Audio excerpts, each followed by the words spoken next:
Hey, Jim Toscano here, and welcome to the Monday night live stream on Monday. Because sometimes I say that and it's Thursday, and then I get yelled at. I do have one Thursday coming up pretty soon, which is going to be Klaus Hessler. And of course, with Klaus, because he's over in Germany, we do it at 2:30 in the afternoon on whatever day he's available. So we happen to be doing it on a Thursday. Actually, let me go down the schedule real quick just to let you know what's coming up on the show. So the next couple of live streams after this evening, we have, I'll give you the end of May. So we have, next week, the 100th episode with Dave Weckl, Dave Garibaldi, and Stanton Moore. Lots of giveaways. So if you look on my Facebook page, you will see links for the giveaways. So click on those. You can win a Sabian cymbal. You can win a year subscription to Stanton Moore's Drum Academy. You can win this one's not up yet, but it's going up tonight, a multi-pack of stuff from Hudson Music of Stanton Moore, David Garibaldi, and Dave Weckl's educational materials. And there'll be more giveaways to announce as we go. And then, of course, I said Klaus Hessler, which will be June 2nd at 2:30 p.m. And just to give you the June dates real quick, Jake Summers from Luke Holmes Band, great Nashville drummer, on June 6th. Omar Hakim on June 13th. That schlub. No one knows who he is. And then Scott Kettner on June 20th. And he'll be going through his Pandero Method book. And I just booked Derek Roddy, the first metal drummer we've ever had on June 27th. Derek Roddy is a great drummer, definitely lives in the metal vein, and he's a snake breeder, so that'll be pretty interesting. You know, we try to keep it interesting, get some topics that are maybe, not what you're used to. And I just want to mention also I've been doing this segment called Just Chatting, so I just brought that up. Just Chatting is basically I come on with no agenda and sit here and act like a buffoon and talk to you guys, and you guys can talk back. So we've done some of that, and it's been really fun. We talked about drums. We talked about Charlie Chaplin for like a half hour last time.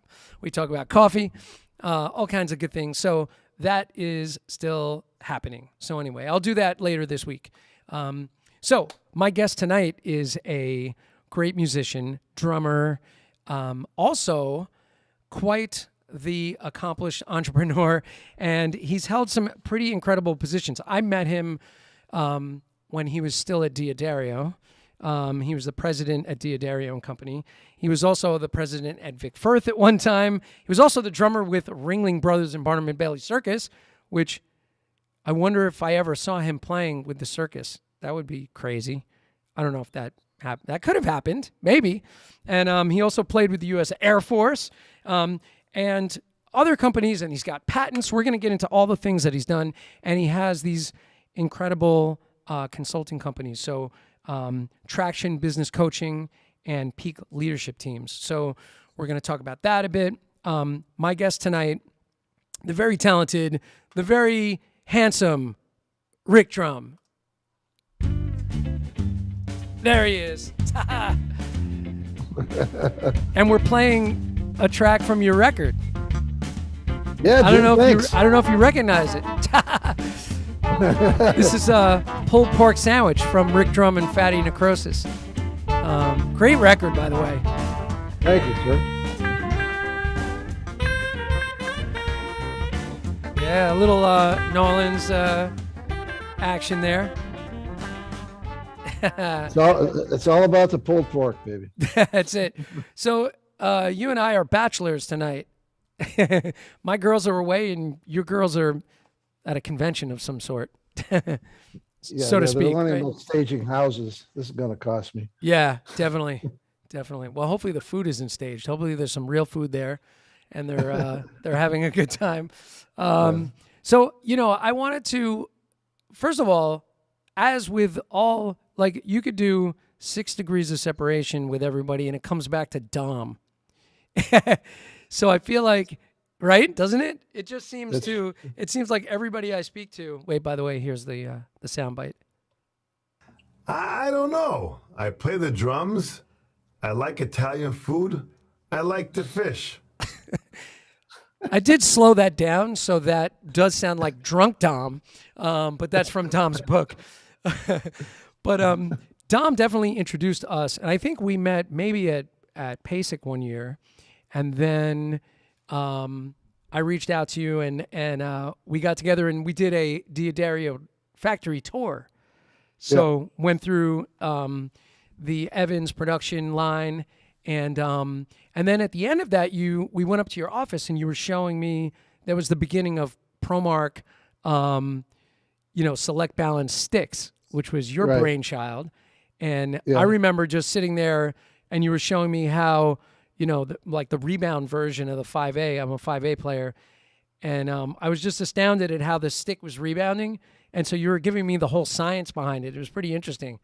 And I think that was really like our first real that we spent any time together. I mean, besides meeting at events, right? So Yeah. I mean, did I give you the blindfold test where You I had to did. use whatever sticks you were using yeah. and then throw the other sticks in your hands and go back and forth? Yeah, and you gave me prototypes that I used for quite some time. But it was pretty amazing to go through that process at the time. And I think so. You were at Diodario from 2006 to 2013. Right. Yeah, I So- did 8 years with D'Addario, and prior to that, I led Vic Firth for 10 years, and prior to that, did 3 years at Midco International, which was a distribution company out in Illinois. What were they distributing, by the way? All kinds of instruments. We imported guitars and beginner drum sets, and then all types of accessories. All legal And we- stuff. Yeah, pretty much. No, it was all legal. I mean, we were importing violins and cellos and student guitars from Romania, Oh wow, and then stuff from China and Korea, everywhere. wow. Yeah, and then prior to Midco, I was with Remo as director of sales and marketing for 13 years. Yeah, you've had some long tenures at these companies. Well, yeah, because in between, nobody else would hire me. Nice. And prior to Remo, you played with the prior- circus. Right. Yeah. I did the 78 and 79 seasons with Ringling Brothers, Barnum and Bailey in the Blue Unit. And we did 1,100 shows. Oh my While I God. was with them. We did back then we were doing an 11-week stint at Madison Square Garden. I was there. I definitely was there because in 78 to 79, those 2 years, I mean, I was 12, 11 That or was hurtful. 12. That was very hurtful. I know. I was hesitating to say that, but my mom was definitely taking me to the circus during those years. I wonder if she's going to chime in. She might chime in. You know what I was thinking about today when I was walking my dog. It occurred to me that my parents used to say things like, "Oh, he's going to run away and join the circus." We don't use that terminology, like those sayings anymore. I don't think they exist. Like if you said to a kid, "What, are you going to run away and join the circus?" They would look at you like you had 3 heads. But I remember my parents said that a lot. I used to drive them to the circus and drop them off and hopeful that they would actually get on the train. Nice. No, when I was doing the circus, I was actually hired by my father, Ronnie Drumm, who was conductor of the Blue Unit. Oh, And I went into the Air Force in 1974, and it was a year or two after I went in to the Air Force that he closed his music store and did run away with the circus. wow. Yeah, and For real. I think he did about seven years as conductor of Ringling Brothers. Wow. I did it for 2, and as I was going into my second year, I gave him my notice that at the end of the year, this would be my last year. I said, "Dad, I've got to play a whole song again, not just a part of a song Right. that doesn't end in a B flat chord." I mean, that's a difficult gig. I mean, just the the pace at which things are happening, I would think would be difficult. Yeah, especially with the circus at that time, Ringling Brothers had 3 rings, a different act in each ring. And, they're not coordinated in any way. So we're playing the same music for the three different acts. And a skill that I learned was that, or an observation that I made, and a skill that I learned is that before every trick that either an animal or a human was going to execute, there was some type of muscle preparatory movement. And what I learned to do was key in on those movements, because then I knew within the next split second the trick was going to happen, and I could kind of get a jump on it. As you're trying to catch all the acts in these 3 separate rings, and each act has its own ego, so you don't want to miss one. Oh my God. Yeah, I would imagine that, like, because I've seen with gymnasts and stuff, there's this like shoulder raise and drop right before they do something. So that makes sense. It's sort of like trying to learn what that preparatory movement is, for each one, I would suppose. Probably harder with the animals, right? Not so bad. No, actually, sometimes easier with the animals. So, and then, at that time, the only sound reinforcement that was on the drums was one overhead mic. Oh, wow. So, the Garden, yeah, we're getting like, maybe 16,000 people per show for the Garden. And the only sound reinforcement I got is one overhead mic. Wow. So the drum rolls, everything was really, really loud. And, you got the length of the Garden. And I think there might be some acts still waiting to hear that cymbal crash come in. Oh my God. Like the delay must have been incredible. But also you would have to project. So you were playing probably at a louder volume than had the whole kit been in sound panels with, a plexi booth with everything mic'd, right? So, right. Oh man. And there's sort of a lot of, besides the sort of 2-beat stuff, isn't there like a sort of Romanian kind of some ethnic sounding music at times, right?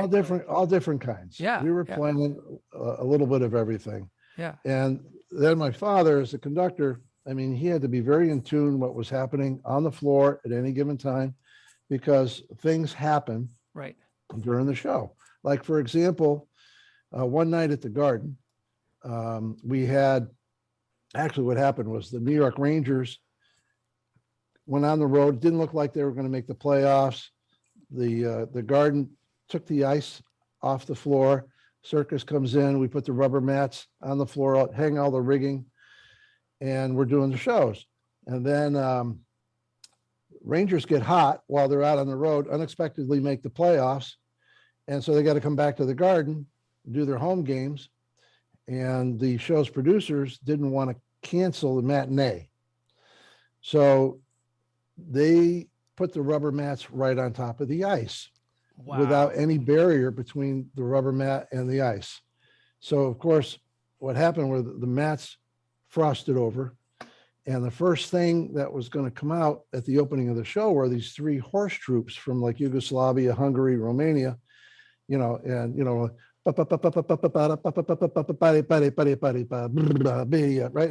And these horses come charging out, and it's like 15 of them. And they got these riders on the, standing on the back of them, and horse over there, rider over there, another horse over there, rider over there. And they're all going down. And I'm just catching them like. You're just having to hit cymbal crashes. Boom, boom. Yeah. So making it like it's part of the show, But like from that point going forward, everything was at a snail's pace. And so, like my father, as he's conducting, we're just kind of adapting to what's happening in front of us. Oh my God. Chaos. I can't imagine. There's charts flying everywhere. Oh my God. I just picture it like in that kind of pit situation that, if things are being changed on the fly, that there's just, people's charts flying all over the place, trying to turn pages. And I don't know, just I would imagine that it's like fast-paced chaos, organized chaos, down there. Somewhat. Yeah. Wow. I think that's amazing because I always thought, like, I brought my kids to the circus when they were little, and I remember sitting there listening to the music going like, man, that sounds like a really tricky gig. Just listening to what was going on. I don't think I realized, of course, as a kid myself, but being there with my kids, thinking about, wow, man, that sounds like such a tricky gig. I don't know if I'd want that.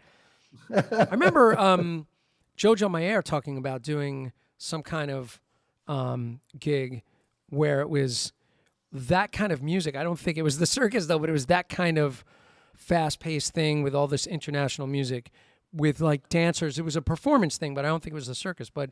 And he was saying that it was so stressful that he couldn't hang with it for very long. A couple of years he was out. He was done. Louis Belson used to tell this story. I'm sure it wasn't true, but he did tell the story how he, at a ballet, the regular percussionist couldn't make the gig, and they got a sub, and the sub was a circus drummer. So every time somebody did a leap, they caught it. Oh, that's great. That's great. That sounds like a Bugs Bunny, thing. Yeah. Oh my goodness. Well, so one thing I just wanted to, before we dig into kind of, going through more of your story, that record, by the way, that I played at the top of the show, Rick Drumm and Fatty Necrosis, I have the whole record, and I was starting to write lead sheets for it because Dom, I think it was Dom's idea, maybe, right? Dom talked you into doing a play-along book, and so I was going to do first lead sheets, and then I was going to start transcribing stuff, and I started transcribing the grooves, and eventually, you decided not to go forward with it, but I thought it was really a worthwhile thing. The music was really fun. I was enjoying listening to it very much. And so just talk about that band that was on that recording a little bit before we dig into sort of, the story. That whole project came up because back in 2009, I got cancer. I had non-Hodgkin's lymphoma. Oh, man. And, so I was going through the chemo, couldn't travel. I'm, president of D'Addario. And so I wanted something where I could play. And since I couldn't travel to them, I asked some old friends to come in, and we did in 2009 a big concert at my house, and invited a lot of friends and family over. And one of the guitar players was a guy by the name of Fred Hamilton, who was the jazz guitar professor at University of North Texas. And Fred and I had played together in the Air Force band at NORAD. And we had a fusion band back in 74, 75. And so then we got another guitar player, Corey Christensen, who I had played with on the Peaks Jazz Festival out in Utah. That's where we connected. And Corey teaches at Utah State University. And then had John Benitez, bass player in New York, originally from Puerto Rico. Yeah, man. And John used to play with Chick Corea. Then we had Axel Logart, who from Havana, was playing with a Cuban band in New York. And then Pete Grimaldi on trumpet, and Frank Catalano on sax, and another guy that was in the military with Mike Brumbaugh. And that was the band. And we just, we did it again in 2010. And I asked the guys if they wanted to do it. And they said, yeah, if we can play new music. So Fred wrote 3 of the charts, and Corey wrote the remainder of the charts. And what I wanted on that album was, I didn't want everything to be perfect, which, by the way, we accomplished. So, but I wanted more of a live feel. Right. And I wanted a little bit of an edginess to it. And so we just did a 1 day's rehearsal at the house. And then we went into Sears Sound in New York, and then for 2 days and cut the album. Nice. I mean, the saying that it's not perfect. I mean, it has a lot of air and it has a lot of breath and it has improvisation. I mean, it's what it should be. It shouldn't be perfect. It's not about that. And I think, it has a realness to it and a great feel to it. And I love your playing on it. And I picked the sort of New Orleans track because I just love the second line feel that you laid down on it. But it's pretty wide palette of stuff. Down to, one tune that's really out. No real countable sense of time, right? In it, it's pretty much, just interplay. And then other stuff that's real sort of subtle and pretty guitar work at times. Yeah, really nice. Thank you. Yeah, we had a lot of fun doing it. If anybody's interested, I have a whole closet full of these CDs. Nice. We're doing a giveaway tonight, folks. They make nice coasters. Just let me know where to send them. That's great. And it is on iTunes, by the way. You can download it. So it's on there. I might be on Spotify too. Yeah. It is. So great stuff. And it was fun to, dig into it a little bit while we were potentially doing the project, the educational project, but that didn't happen. But who knows? Maybe one day it will. All right. So to explain the decision why I didn't move forward, is, we didn't use a click on that thing at all. Right. And so, it does move here and there, and I thought that might be challenging for a lot of folks. And that's why I made the decision not to move forward with it. Gotcha. Well, it's definitely a great, fun record to listen to. So, so I just wanted to kind of go through that. By the way, let's just say hello to a couple of people that are in the chat, including Ronnie Drumm, who said, I guess back to when we were talking about the, the circus, he said it was a 3-hour show and Rick made it all look so easy. It was amazing to watch. So that's a very nice comment from your dad there. Thanks, Dad. Thanks for chiming in, Ronnie. And Jim Royal saying hello. I think you might know Jim Royal in Connecticut. John Gill up in Oneonta, New York, saying hi. Anthony Cucina in New Jersey or Manhattan, wherever you're living tonight, saying hi. He said, please talk about your studies with Ed Shaughnessy. We'll definitely dig into that. My student, Lucia Seminara, saying, what's up? How's everyone doing tonight? And, of course, Bob Sears in New Hampshire saying hello so far in the chat. So good to see you all. Thank you for liking my green glasses. Yes, I appreciate that. Yeah, man. Actually, let's talk about that. So you studied with Ed Shaughnessy and Sonny Igo, and Mallets with Doug Allen. Above Henry Adler's Music Shop in New York City, right? Right, 136 West 46th Street. Yeah, man. Those days, holy moly. I mean, there is no 48th Street anymore, which, was, for me as a kid, was like unbelievable. You walk down 48th Street, go to all the music stores, Manny's, and, all the music shops, and I'd see, Sam Milano, who was working in the music shop teaching drum lessons. I forget which store that was. I don't think it was Manny's. Might have been Manny's. But he would be in there with his metal sticks on a practice pad, like playing up in the front of the store, busting people's chops. And 46th Street. I mean, we still have Joe Cusada's place. So, at that time, you go up this one flight of stairs, and when you get to the top, Doug Allen's studios to the left, and then it's a long hallway, and all the studios were on the right.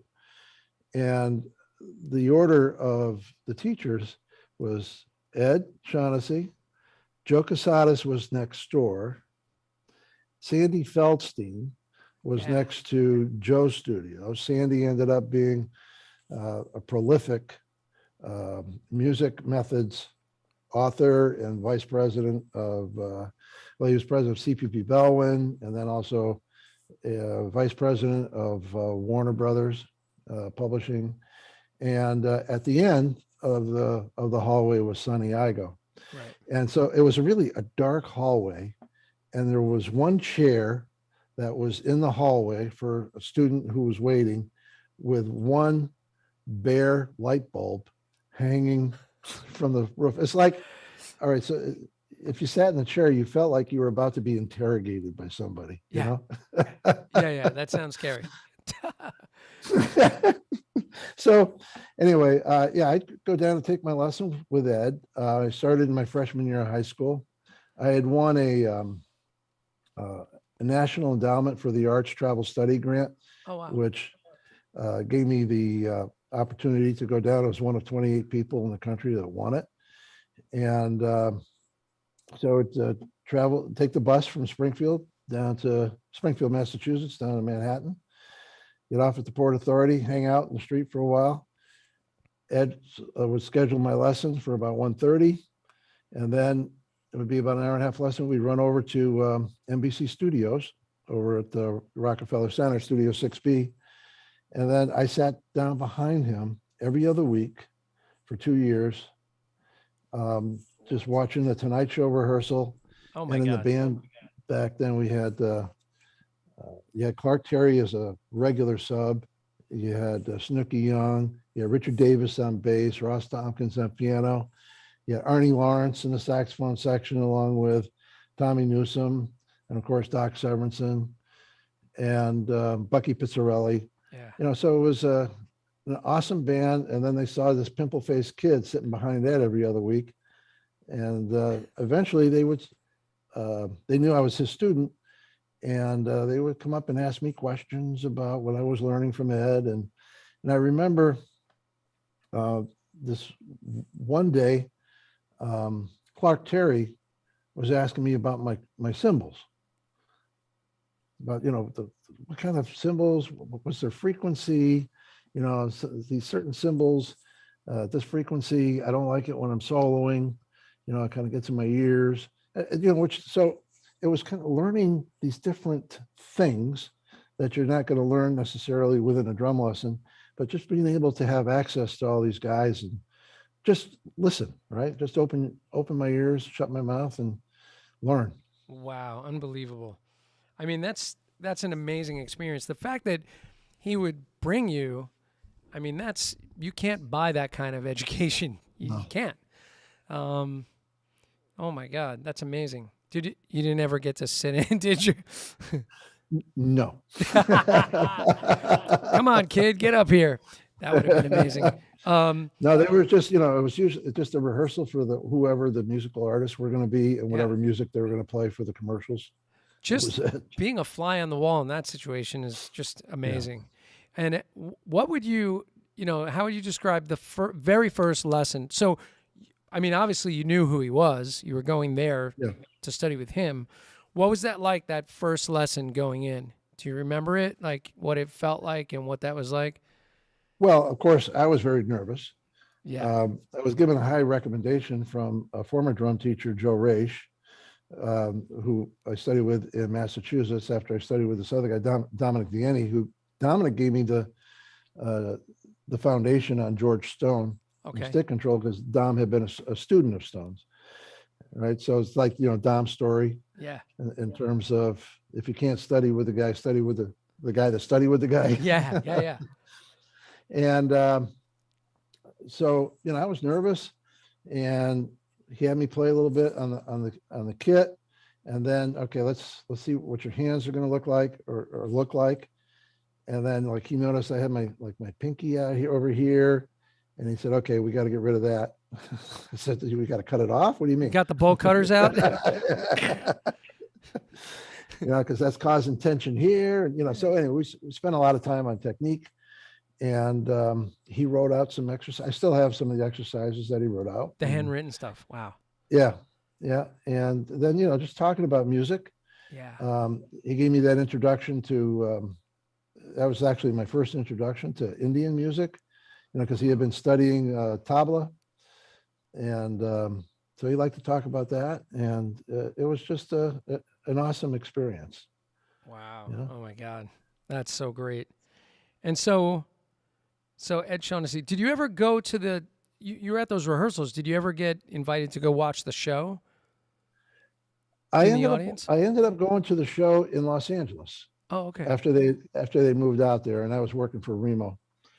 Because usually, I mean, I was taking a day off from school, Right. right, to go do it. So I had to catch the bus going back. It was a 3.5 hour bus ride each way.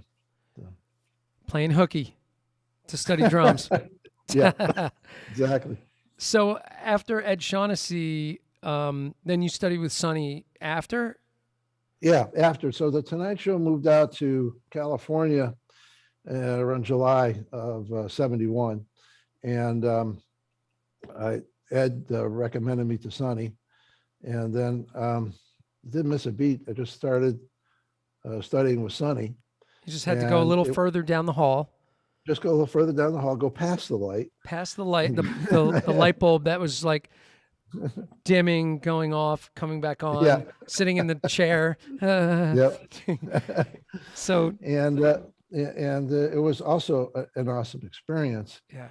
And this one story that I tell about Sonny as a teacher, for awesome teacher, right? And so he had me working out with the Count Basie stuff, and he had copies of the original drum parts from sessions, and Wow. so you just sit down and start working all that stuff. And so I had gotten the flu, Okay. and it was the day before my lesson, and I called Sonny. I had like 102-degree temperature, and I said, "Hey, Sonny, this is Rick. I'm not going to be able to make it tomorrow. I've got the flu. There's 102-degree temperature. I just can't make it." And Sonny said, "Hey, Rick, let me ask you a question. So is it your intention that you're going to make playing music your livelihood?" Well, yes, I am. "And are you going to get married someday?" I said, "Well, yeah, maybe if I get lucky."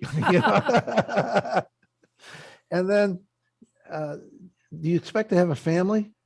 I said, "Yeah." So, in the music business, if you don't play, you don't get paid. And so, are you going to show up for the gig? Because, your family's could go hungry. I said, "Yeah, of course." He said, "Good. I'll see you tomorrow." Click. Another great lesson, right? Right there. Did you go? I did. Yeah. And I was hoping I would give him the flu. Yeah, right. By the way, I have a present for you there, Sonny. Now you got the flu.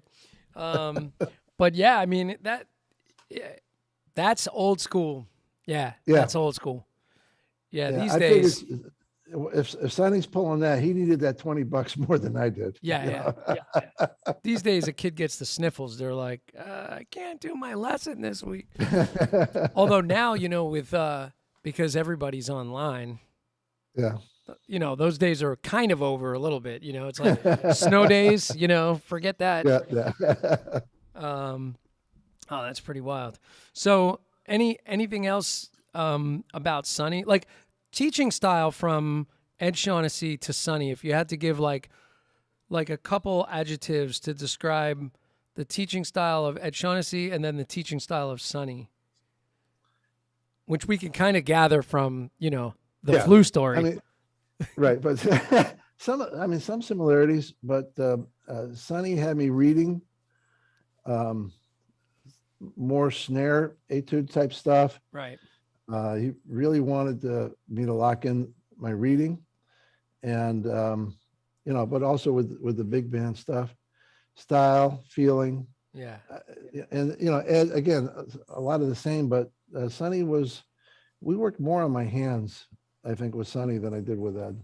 Gotcha. Did you ever take a lesson with Henry Adler? No, but Henry would sit in. He sat in on several of my lessons. Oh, okay. Yeah, he used to come up. Ed would invite him up. Let's kind of take a look at what's going on. Yeah. Wow. That's pretty cool. Yeah, as I think back on it, it was that was probably nerve-wracking, right? Great education. Yeah. Then you had Doug Allen, right? I was just right. trying to get some chops together on mallets, and then we're going through the modes and stuff. And I said, well, Doug, what's the best way of practicing this stuff? He said, I would get a 6-pack. Oh my God. That way you relax a little bit more, Yeah.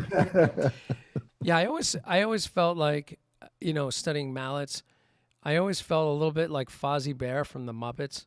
Like read the line, play the line. Like, could never get that eye-hand coordination to be that good on mallet stuff. Like, it was always trying to spot where you were, with like out of the corner of your eye, because really it's the most difficult instrument. It's, I was talking to, who was I talking to about this? Oh, Sergio Bellotti was on last week, and we were talking about how, at least with a piano, you can feel where you are on the keyboard. Yeah. And with mallets, there's no tactile thing. I mean, it's just, you can't really feel where you're at. You really have to have impeccable muscle memory, or really good, out of the corner of your eye kind of vision. So, yeah. Difficult stuff. Cool, man. Oh, a few more people saying hello. Let me just real quick. Pat Ross saying hello on his way back to Pennsylvania. Pat Ross, welcome. Drive carefully, Pat. He was in the Big Apple today, so he's listening in the car. Very nice. Don't crash, Pat. Be very careful. Mr. Lindsay McDonald. Lindsay hanging with us. All right. Very good. I know I always say your full name, but that's because on YouTube, your name is written out Mr. Lindsay McDonald. So anyway, but Lindsay, welcome. And Eileen Drumm hanging with us. My sister was an awesome piano player. Welcome, Eileen. And my brother Ronnie is also on there as well, I think.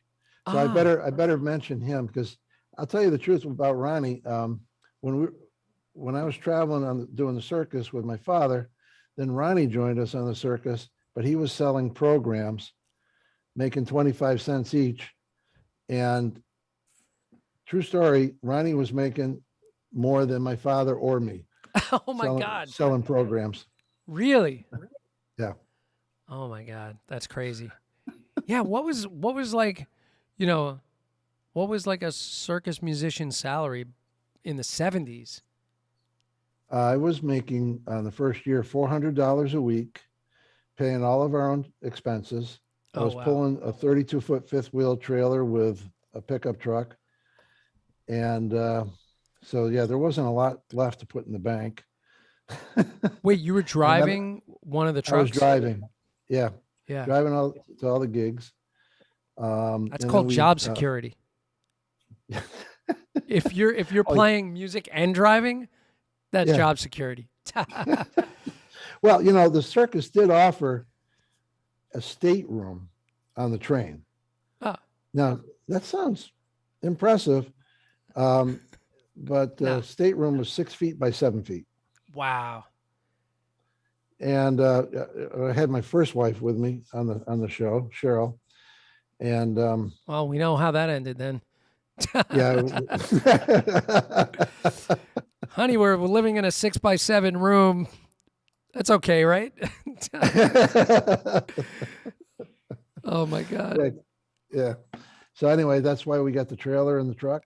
Got it. It was the circus has got a couple of communities. They had the train community. You got the people that drove the trailers. And wow, it's definitely a different lifestyle for sure. Yeah, absolutely. Wow. Oh my goodness. By the way, it just made me think of great fiddle player Gary Murray in Nashville. That I met him because Jim Riley connected me with him because my band was doing the Today Show in Nashville. So we did Good Morning Nashville, their version of the Today Show. Yeah. And we needed a fiddle player in town. So we got Gary Murray who plays for Darius Rucker. And he was telling me that he drives the bus for Darius. And he's like, job security. It's like, yeah, man, you drive the bus, you play fiddle, you play guitar, you sing, he's got it all covered. Very smart. Very, very smart. Awesome. So one of the things that came out of that circus gig, though, when I was doing it that's when I started to get the connection with the manufacturers. Okay. So I got a drumhead endorsement with Remo. I had a drum endorsement with Ludwig, and then also Zildjian cymbals. Okay. And then Remo would send me product to test, because I was literally playing 40 hours, playing hard on it. And it was a great testing environment. So I'd write up reports and then send the product back and the report back to Remo. And that was the beginning of my relationship with the industry. That's pretty amazing. I mean, and looking at, your timeline, you left the circus. It just sounds funny. You left the circus in 79, and then in 81, 2 years later, you're at Remo. Yeah. Director of Global Marketing and Sales. No. It started off in customer service, and then I worked my way up, Yeah. Wow, that's amazing. So testing, when you were writing those reports, was it sort of a form, like a format, or would you just write your own? I would just write. Yeah, I would just write the way the product performed, the way it felt, endurance of the product. I was using a 26-inch timpani as a floor tom-tom. Wow. So I was testing some timpani heads, and then I was also they had recently come out with the pinstripe head. So I was putting those on there and testing those, and some other products that they wanted tested. And then like we went to Chicago, and then Ludwig offered me an endorsement there, and then we went to Boston, and that's where I first met Lenny DiMuzio. Yeah, Lenny, man. And Armin, and I've never been the same since. Yeah. Oh my God. Lenny's book, Tales from the Cymbal Bag. Yes. How great is that, man? Lenny's a sweetheart. Was a sweetheart. We are in that book. There was a party at my house, and we are in that book. Where is that book? It's over on my shelf somewhere. I have to go bookmark that page. Well, it has to do with a blow-up doll. Uh-oh. Keep it PG, guys. Oh my God. I'll tell you, well, I mean, we had a bunch of people. My wife, Betsy, loves to cook. And so we had Lenny DiMuzio over, Lloyd McCausland from Remo, Jim Coffin from Yamaha, and then Steve Edelson, who was with Yamaha at the time, and our European sales manager, Gary Mann from Remo. And Betsy just made this great meal. And Herbie May, who is still in charge of R&D for Remo, sent me a bass drum, what I thought was a bass drum pedal. And it was in this bass drum pedal box, and I opened up the box, and there's this blow-up doll. Oh my God. And so, I said, what the hell? What am I going to do with this thing? I just put it up in the closet. And then we have Lenny and the crew over. And I went over to Betsy. I said, I think I know how to get rid of this blow-up doll. So there you go. We went into the room, and I blew this thing up. And then I had a Zildjian t-shirt. I put that on her, and then a Zildjian cap, and then a pair of sunglasses. And then Betsy and I walked the blow-up doll out to Lenny and presented her to Lenny. and then, we had, a few pops, and then it was time to take them back to the hotel in downtown San Antonio. And I said, the doll's going with you, Lenny. So we put her in the back. I had a Volvo at the time, and we put the doll on the luggage that Lloyd had in the back, drive up to the front of the hotel. The doorman comes out, opens up the back of the Volvo, and goes, whoa, steps back away. Lenny and Lloyd each grab an arm of this blow-up doll and escort her into the check-in desk. And then from there, they go over to the elevator, and there's a big group of people waiting for this elevator in line. And somebody turns around, and they see these guys each with their arm around this blow-up doll. And so like the parting of the Red Sea, that everybody just got out of the way and let these guys on the elevator. Oh my God. And Lenny took her back to Boston, deflated her, but she was still happy about it. But then weeks later, I called Lenny up, and his assistant said, well, Lenny's not available right now. I said, okay, well, if you just ask him to give me a call. Well, let me tell you why he's not available. You know that blow-up doll you gave him? I said, yeah, well, she sprung a leak, and he and John King are performing emergency surgery on her as we speak. Oh, that's great. So why, cell phones weren't around back then, but if they were, there would be a lot of choice moments caught on this Yes. on this journey.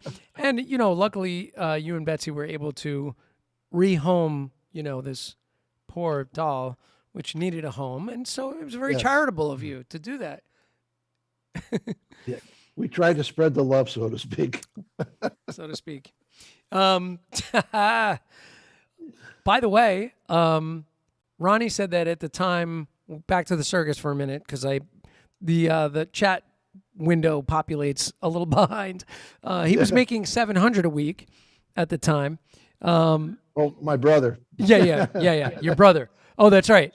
So your brother was making $700 a week. Wow. And let me just say, my mom is here. So, hey, Mom, saying hi, Jim and Rick. So mom's hanging out. Very cool. And I'm sorry about the blow-up doll story. Yeah. I'm sure we got a lot of giggles out of my mom. Let me just see. There was a question. Okay. And actually, Anthony, I'm going to come back to that. The one about playing, because we'll definitely get back to that.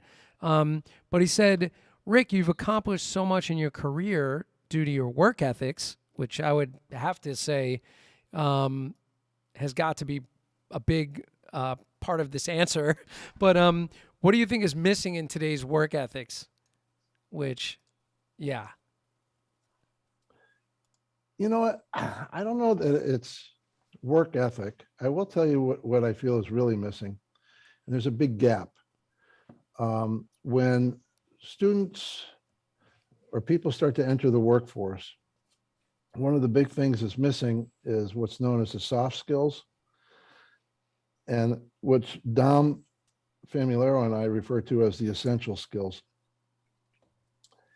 And so what I noticed, especially towards during my time at D'Addario, there was a little more of a shift where students would come out of college and with an expectation of they got this job, but they wanted to be head of artist relations immediately, or they wanted to be in charge of marketing very fast, not understanding that there's steps, there's things that they have to learn, which you're really only going to learn through experience. Right. And some of these soft skills about networking, right? Creating your network, surrounding yourself with the right people, learning how to listen, learning how to communicate effectively, learning time management, these types of things that make a big difference. Learning how to take risk, learning how to assess risk, really, really important. And also learning that when you screw up, and believe me, I screwed up a lot and still do, but is taking ownership of it. Yeah. And then fixing it. Because, when I started with Remo saw that I was really interested. Look, I had no plan to get into manufacturing and leading companies. I wanted to be a studio drummer. That was my game plan. Right. Then when I got out to LA, that's when I learned about 6 guys were doing all the work, and I wasn't one of the 6 guys. So anyway, what happened was just totally unexpectedly, I became infatuated with all things business. And customer service, product development, artist relations, what caused defects, why this happened, why that happened, and so forth. And so I would start showing up in the morning, 6 o'clock in the morning, and not go home till 6 o'clock at night, driving the HR people crazy because I wasn't supposed to be in there till 8 o'clock. Well, you can't be here before you clock in. I said, well, I'm here I want to learn. Well, you can't do that. And then they went to Remo, and Remo said, obviously the kid is interested. Leave him alone. Nice. That comes down Remo from the came to my top, you know. right. And so, he just kind of took me under his wing, and he kept giving me a little more responsibility. Took a risk on me here, risk on me there. And then he saw that I would execute. And then also, if I just saw something that I felt there was a gap, I would try to fill it. And, if somebody got ticked off, I just asked for forgiveness later, but I would just fix it the best that I could. And, he took notice of that. And so that allowed me to go up the ladder, so to speak. And I learned a lot. Everything was on the job training because I didn't go to college right out of high school. I had won at the time, North Texas State University performance scholarship, but I didn't take it. I ended up not taking it. And so I didn't go to college. So then I do my time at Remo for 13 years. And then I became CEO of Midco International, one of Remo's customers. And then I got hired by 3 years later, I was recruited by Vic Firth to become his president. And that was a wacky situation as well, because I was at a PASIC show in Phoenix, and I had a booth for Midco there. We were importing this African percussion from Ghana. It's called Kambala. And I left the booth to go get a cup of coffee. And as I'm walking down the aisleway, I see Vic in the middle of the aisle saying, "Hey, Rick." "Yeah, Vic, how you doing?" "Hey, listen, let me hit you with something out of left field. How'd you like to become president of my company and run the company?" Wow. And I said, "Well, perhaps, we could find a room and talk about it, maybe a little dinner, Yeah. And so anyways, that's exactly how that happened. Oh my God. I mean, there was no prep. I had no idea. But it took about a year to put that together because I had Midco going through some transitions and I didn't want to leave them in a lurch. And then I joined Vic, and I'll never forget the first time that he introduced me to the factory. So we drive up to Maine. I hadn't been to the factory yet. That's my first time going to the factory. Oh, wow. And he Wait, said, you already had accepted it, the position? I accepted about a year later. Right. Okay. Yeah. Because we kept talking about it. Then I take the gig, and this was, I think, towards the end of 95. And so we drive up to the factory, and at the time we had about 120 people in the factory. Call everybody into the cafeteria, and he gives me this big introduction. "Hey, I want to introduce you to Rick Drumm. He's done this in the industry. He's done that, blah, blah, blah." And so, "Rick, would you like to say a few words?" And we had no prior conversation at all. And I said, "I am going to share with you everything that I know about wood. It comes from trees." Nice. That sounds like a And- Domism. And there was just like, bam, nothing. Crickets. Right. And in the back, I hear, "Oh, shit." Oh, that's great. And so, but then I said, "Look, everything that I need to know about wood is in your heads. Yeah. And our chances of success are much, much greater if you can share what you have in your head, and I'll share with you what I have in my head. We can come and have this meeting of the minds." Wow. And so at the end of that wonderful speech, these three old Mainers came up to me and said, "We got you. Nice. You're going to be all right." I mean, that's really a testament, Vic's belief in you and is really a testament to the value that he saw in you, I guess he must have known something about what you had done at Remo. And Well, I mean, I'm going to go back to Remo. This is the first time Vic and I met each other. Remo had asked me to put together this, actually one of their first major clinics when we had the pre-tuned drum set stuff. And we did it in New York. And so we had, well, this is the way it went. Was Remo came up to me and said, "Hey, Rick, you know what I think? I think we should do a clinic." I said, "Remo, that's an awesome idea. Who do you think we should have at the clinic?" He said, "Well, I think we should have Louis Bellson, Billy Cobham, and Vic Firth." Oh man, what a lineup. Where do you think we should do the clinic? He said, "New York City." I said, "Oh man." And I said, "When?" He said, "About 30 days. Put it together." That was it. Wow. So That's anyway, amazing. I figured it all out. We put it together and we show up. Remo's got plans the night before and he asked me to take Vic out to dinner. And I didn't even have a credit card back then. So I said, "Remo, I don't have a credit card." He said, "Take mine." And so I said, "Okay." So where should just take Vic to wherever he wants to go. I said, "Okay." So I said, "Hey, Vic, Remo wants me to take you to dinner. Where would you like to go?" He said, "Why don't we go to Sardi's?" So, okay. Wow. I didn't know anything. So get a bottle of wine. It's ordering some stuff here.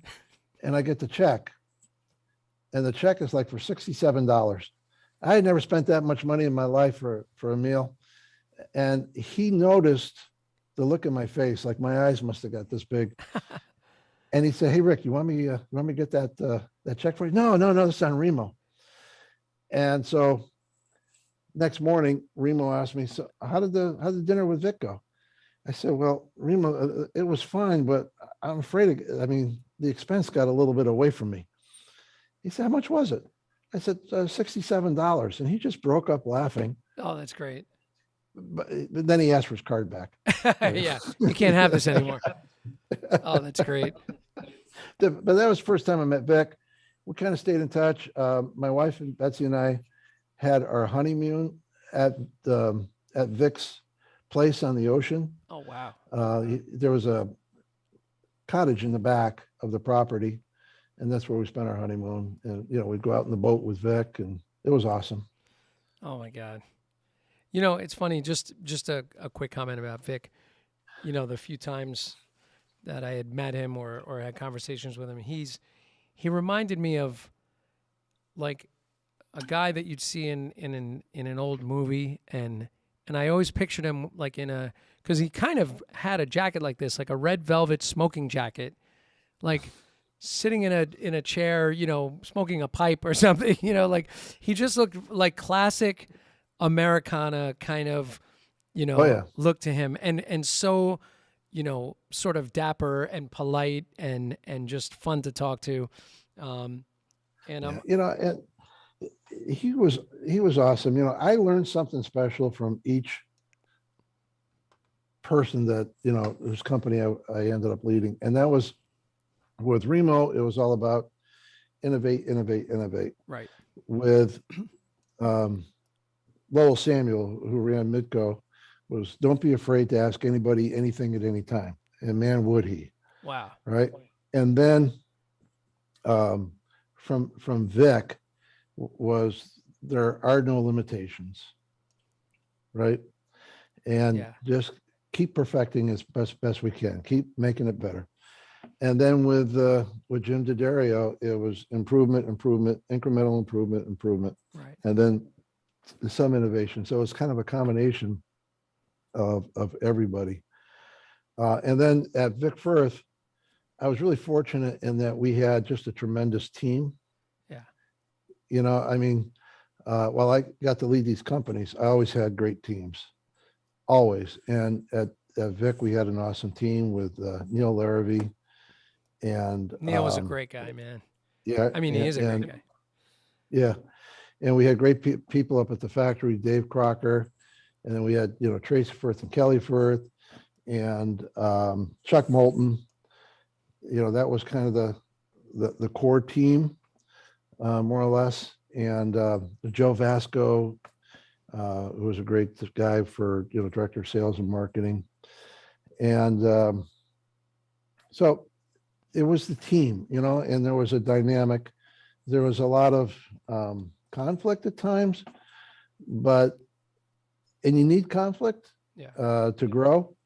But there was a lot of passion there. But if you kept in mind that everybody just wanted to put out the best that they could, Right. And that's So right there is the work ethic, really, because it's driven by passion and really wanting to always do above and beyond, which, maybe that's missing a little bit these days, And what to the point that you were saying before about, younger kids coming out of college now, about wanting to move up the ladder too fast and not, paying your dues, so to speak, but more than that, learning the business, learning all the parts of it. Even in healthcare, I hear about this from my girls where they say that, oh, these girls come out of school and they go right into management before they do bedside nursing. And it's like, how are you supposed to be a manager of nurses if you've not worked the bedside and understand the dynamic of caring for patients? It's like, but they do it. They allow it in healthcare. And so like that, you look at a business like that where, it truly is breaking down at the core, and this is people's lives you're dealing with, right? And I think that that's so true in every business now. Like kids will come out and they just want to be the head of marketing, right? Because they went to school for marketing. They're like, I know everything, but they don't work the component parts of the business before, So I'm a big believer in you have to work all the positions to know it.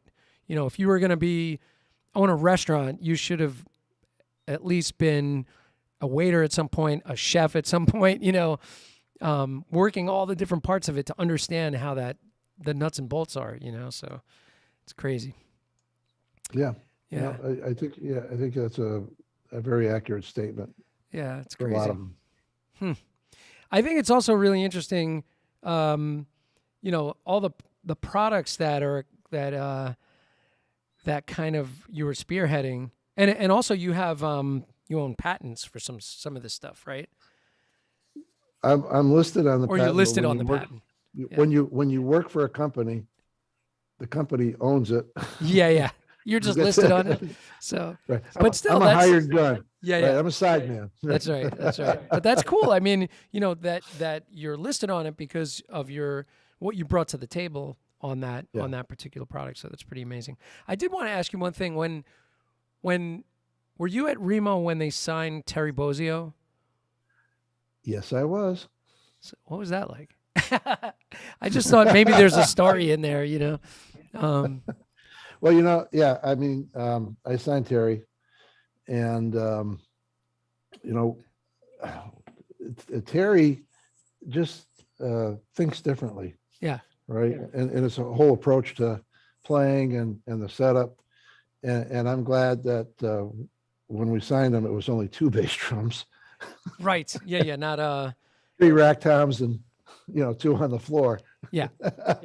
That was the beginning of that like solo drumming discovery period. So PASIC was having their convention at Universal Studios. And we had just recently signed Terry, and Terry, interestingly enough, told me that he had never been to a drum clinic. And so I took him over, and we just, sat in on, watching and observing some different presentations. And then what we did was we had a room, a couple of practice rooms at Remo. And so we just set Terry up, and then he and I sat down and just kind of started formulating an outline for his first clinics. And I mean, if I was to be honest, I think it was after 3 days, he didn't need me anymore. So I just said, look, Terry, we need something to hand out. Leave him with something. Yeah. We got talk about this, talk about that. And then he said, Rick, get the hell out. I got this. Yeah. It was fine. But then on Terry's first, I think it was his first clinic, we did it at the Musicians Union in Hollywood, right across the street from Pro Drum Shop. And right before that, not long before that, we found Sonny Emery on a clinic tour that we were doing. I had Louis Belson and Dugu Chancellor, and then we had Rob Carson, rudimental drum champion that worked for Remo. Rob developed the flam head for Remo. And then we had, Glenn Velez, the hand drumming guy. Yeah. And we're at Georgia State University, and Louis had to bail out of that gig to go up to Notre Dame to do a last minute gig with his wife, Pearl Bailey. Right. And so Remo said to me, you got to fill in for Louis. I said, what? Huh? You're gonna fill in for Lou. And I said, okay, so can I get Ndugu to help? So I turned to Ndugu and I said, look, you and I are filling in for Lou. And so the next morning we go up to Atlanta, and I'm setting up all these kits for the Remo hands-on days. And Jack Bell, who had the percussion department at Georgia State University, came up to Remo and me and said, hey, look, we understand that Louis Belson can't perform today for us, but Rick, you're going to fill in for him. And we're really excited for that. But we got this kid here, Sonny Emery. He's a junior, and the students really love him. Would it be okay if he played too? I said, sure. And so I introduced Sonny to Ndugu, and Ndugu is going to say, he says, like, well, Sonny, you ready for this? This is like, a big national drum clinic thing and blah, blah, blah. Yes, Mr. Chancellor, I believe I am. So we put Glenn Velez out there first, followed by Rob Carson. Kids love him. And then Ndugu goes on, and he's playing, and he's really playing his tail off. And he's not getting anything out of this audience at all. And then at the end, it was like you hear it laugh, the old TV show laughing, right? Like almost like a polite golf applause. And then Sonny goes on. Yeah, exactly. Yeah. Then Sonny goes on, and stuff starts flipping all in the air, and he's catching it with this, catching that, catching with his teeth, throwing it behind his back, and playing everything, right? And the kids go crazy. Oh my God. Standing ovation, yelling, cheering. And then he says, you're on. I said, you little shit. So I turned to Ndugu and I said, we're on. Yeah. And Ndugu says, no, you're on. That kid just got done saying everything that needs to be said. Yeah. So he was wearing a towel around his neck. I grabbed that towel and I literally dragged him out on stage, sat him down, and we did our dog and pony show. And I'll just thank Georgia State University students again for just being polite. But then I signed Sonny to a Remo endorsement. Oh man. And going back to Terry, Terry was very quiet back then, and Sonny was not. And I thought they would play off each other really well, and they did. And so the two of them were magic together. And so then after we did that clinic, we booked 21 days of clinics. Wow. Back to back. And with Terry and Sonny. Terry was wearing all black. And, I get him up early in the morning, and he had the black tights on, and then he had a cape, and he had a black hat, and he had the sunglasses. He looked like the Hamburglar. We get on the plane. Oh man. Oh, pretty amazing days, right? Oh yeah. No, it was a lot of fun. A lot of fun. Oh my goodness. And what the spokes thing, that was the bottom of the Remo Rototoms? Yeah, those were the castings of the Rototoms, Yeah. and I got a patent on that for the use. And I was picking them up, and I was going through the factory, and what happened was we had arranged to do these clinic tours, and Terry was playing Peisty at the time, and they backed out of the tour, or no, they weren't contributing, and so Terry was not happy about that, and so I came up with the idea of using the spokes, and so I got Terry out there, and we put together a couple of different size spokes, same size spokes for using hi-hat, and then getting the spokes and putting some cymbals inside of the spokes to get that white noise effect that he liked back then. And then the product was born. We came out with spokes. It's crazy. I remember, I mean, it's really funny because I just remember taking apart the Rototoms because eventually I was changing the heads and hearing the bell tone on them. Yeah. And then seeing Terry with them, and I was like, oh my God, he stole my idea. Because I thought I had come up with that idea just because I took them apart. I took everything apart. But it was such a cool thing. And I would imagine that, that was kind of the beginning of a lot of that creativity that was coming later. Yeah. Which, did you guys eventually make custom sizes on the spokes for him? No. Larger ones, or it was just the stock? Just the stock, but I would, you go through and, they weren't, perfect matches from this size to this size and so forth. So, yeah, artist selection. Yeah. Pretty interesting stuff though. Nonetheless. So real quick, a couple of comments. Let me just see real quick. Pat Ross.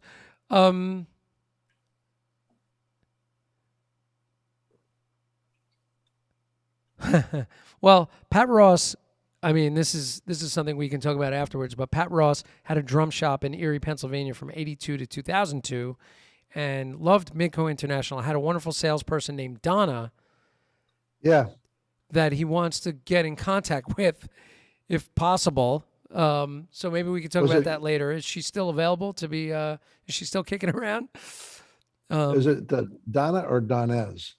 Well, he said Donna, but Donna or Donez, Mr. Pat Ross, let us know. Eileen, your sister said that she was at the drum clinic that you did with Terry in Massachusetts. It was great. And Mr. Lindsay McDonald, yes, digging some of the stories for sure. Stephen B. Rock 23 saying Terry Bozzio was fantastic on Jeff Beck's Guitar Shop. That's true. That is very true. And now, these days, speaking of Jeff Beck, Annika Niles is now going to be playing with Jeff Beck, which is pretty. I didn't know that. So Annika Awesome. got that job. Yeah, it's pretty insane. I was kind of hoping it would be like Annika and Tal Wilkenfeld on bass. So like have the girl duo with Jeff Beck, but I don't think that's happening because Tal's doing her original thing. But that would have been amazing. It's still going to be amazing. Wow, very cool. So as far as other things, other products that you would sort of come up with, Remo Kids Percussion, which by the way, I still give those things like I have grandkids. I gave them those like little Remo frame drums and like all the little Remo Kids Percussion. That was such great stuff. And sort of it's the whole look of it and the sound is great and it's just user friendly for kids. So like I think it's pretty remarkable that you had that you were in basically the development of that stuff. And it's been around for a while, right? The kid stuff. Yeah, it's been around for a long while. Then Remo, long after I left, Remo kept adding more to it. Yeah. With their sound shapes. Yeah. As an example, that was all post me. The ones that I had most involvement was with the lollipop drums and the Remo floor drums that were decorated.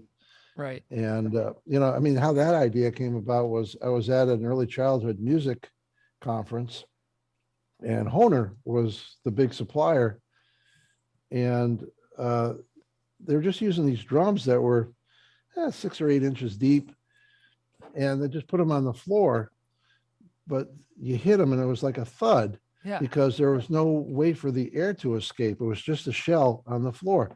So I said, well, what about if we just carve out an arch and essentially make 4 legs with the arches in between, and it just opens up the sound. It looks cool.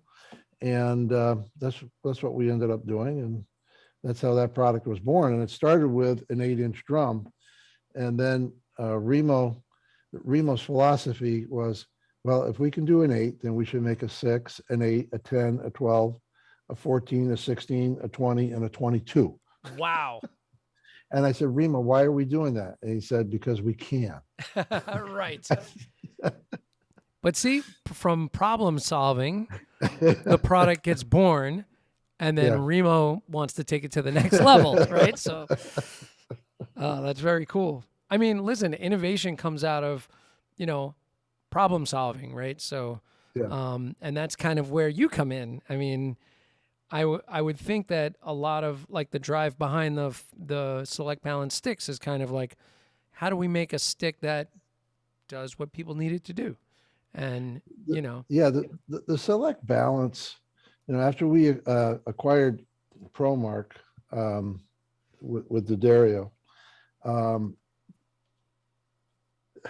okay, so I was involved at Vic for 10 years, and you're looking at all these artist signature sticks, right? And the bottom line is that when you go to a Guitar Center or basic mom and pop shop, right, there's only so much cubby space, as I call it. Yep. And so maybe you could put in at a GC 35, 45 different models of sticks or SKUs. And but we had like 400 of them, 450, whatever. Wow. And a lot of them, like an artist would say, I used to refer to it as the haircut methodology of drumstick design. So it was like they have a 5A, but could we just add a little bit more to the tip? Could we take a little bit off the sides? Could we maybe dress up the back a little bit? What I mean? Right, that right. kind of stuff. Right. And so what my thinking behind this whole thing was, you had a 5A and you had the 5B and so forth that were really right, the foundation, 7A. And then you had these two camps of the way people like sticks to feel in their hands. So you had the camp of, well, I want the stick to do the work. So when I come down with a downstroke, I want a nice rebound. And then you had this other camp that wanted a little more on the front end because they like that feel, right? It's creating more when they're coming down. So, and then as I was, when you came out to the factory that day, we were going, it was all part of our testing and doing some research. And, it was very close to a 50-50 split, depending on the market. So we ended up with the Select Balance Rebound has about a 3-inch taper on the neck. And that's what creates that rebound, because most of the sticks are 16 inches long, right? With a few exceptions. And then the forward balance had a 2¼ inch taper, if I remember correctly, which created that more weight, that front weight effect. Yeah. And so my goal had a little bit of success with what I wanted, but not completely. Was if we only have X amount of space, we can satisfy the greatest number of players with these models, with these diameters, like a 5, it was a 5A select balance.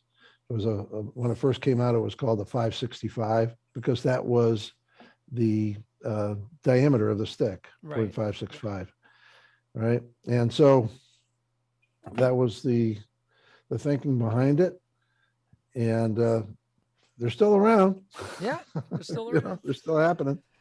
It's pretty amazing. Like, you think about marketing for drumsticks and how, to keep the innovation going, these companies really have to be forward thinking like you. But like, I would imagine that also, I mean, signature sticks, if a guy's popular enough, those sticks are going to sell because their name's Okay. on it, right? Well, that's the thinking. However, Not true. not completely true. Yeah. So yeah, I mean, like the top selling sticks back then. Okay, well, from the marching side was Ralph Hardiman, Right. right? And I think it probably still is the number one as far as I know. And then you had Dave Weckels, I know a lot of right? guys that use the Weckel stick still. Right. So you had the first Weckel, and then you had the Weckel 2, Yep. the sequel, and then Steve Gadd, I love the right? Gad sticks. Right. And one of the things that we did was when I first arrived at Vic, the entire stick was painted. Yeah. And then we came up with a way of leaving the tip clear so it wouldn't mark up the drum heads and the cymbals. Yeah. And so we just had a fixture that would protect the tip, and then we would dip the stick down and then bring it up and then dry it. That sounds And- labor intensive. Well, it was a machine, right? So, Well, it was a machine that was doing, we weren't Yeah. doing them one at a time, but we load the fixtures. Right. Hey, Vic would have been doing them one at a time back in the day, right? When he was rolling them on a tombstone. Oh, yeah. And there was still, by the way, in the old place, there were still some of those tombstones behind there. Really? Yeah. Oh, that's wild. Yeah. Crazy stuff. Yeah. So, anyways, that's how that all came about. And then, if you think back, when you went from a wood tip stick to a nylon tip stick, the nylon tip 5A for all the manufacturers had a different profile than the wood tip Right. profile, right? Yeah. And that was because there was a company that was providing a lot of the plastic tips, and you'd wait till the mold wore out, and then you got to build another mold. So it was at that time the mold was wearing out, and I thought, well, how can we keep changing? Why should a drummer change this feel, change the stick feel, when going from a wood tip stick to a nylon tip stick? You want a different sound. Right. You want a different effect, but why should you have to create this whole other stick to achieve that? And so the team got together and we came up with a way of doing what was called an overmold, and the cost of tooling was considerably less, and we were able to duplicate the profile of the wood tip stick in nylon, Oh, wow. and that just changed the dynamic completely there. Wow. Total game changer. Plus, I mean, then you were doing it instead of having another company providing those tips, you guys were doing Right. it yourselves We were doing it, in-house. in-house. So, I mean, that's a And it was game just, changer. this overmold system was, like I said, a game changer. Wow. Yeah. So, I mean, it's pretty interesting. Like all of this experience, running all of these companies, and everything that you've learned, and then venturing out on your own to now help other companies, and now you're the consultant, for many companies, and so that's pretty amazing. So so what was the driving force to do that, like to break away and Well, look, part of my gig at D'Addario, when they hired me, was also helping to mentor the next generation of D'Addarios to become Right. senior managers. And they had reached that point, and then it was time for me to ride off into the sunset. And when during my last few years at D'Addario, the last 2 years especially, we had hired a business coach. It was kind of like a life business type of coach. okay, And myself and John D'Addario III were the first guinea pigs. And we both got some positive experiences out of it. It wasn't an easy process, but we got enough out of it that we ended up offering it to other members of the leadership team. And I thought to myself back then, maybe my next chapter will be as a coach. So when that gig came to an end, I mean, I was offered some other jobs with some fairly good size, really good size companies, but like I didn't want to do it anymore. yeah, And in the way that I had been doing it, I wanted another challenge. And so I looked at coaching, and became a certified professional business coach, got my certification from an organization in New York. And then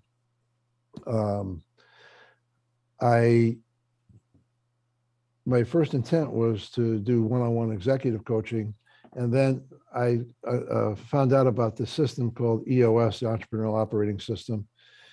And there you're working with the owner and the leadership team. right, And you're going in with a system. And I really liked it. I got a lot of enjoyment out of it because I found I could help the company create more change quicker and deeper when working with the entire team. And then, so I did that for just over 7 years. I was a certified EOS implementer. And then for a lot of reasons, I made a change to a thing called Pinnacle Business Guides.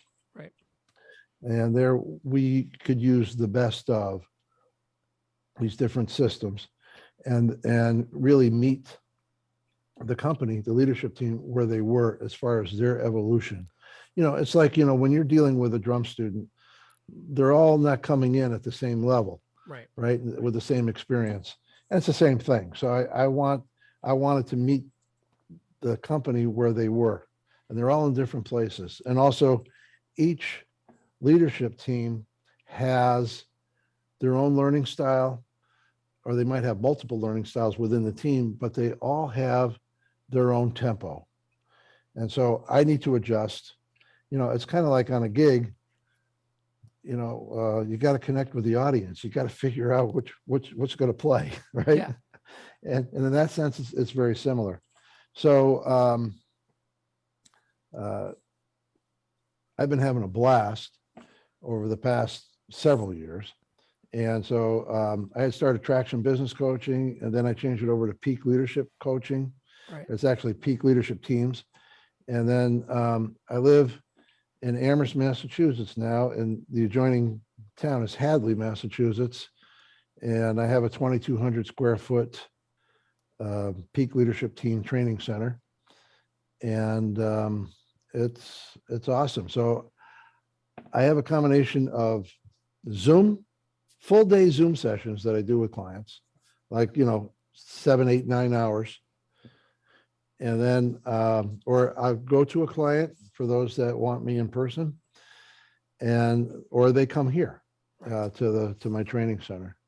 So we got a combination of those three going on. Did in the very early days of starting to kind of branch into this consulting, coaching type of model, did you do like appearances where you would go to companies and do speaking engagements?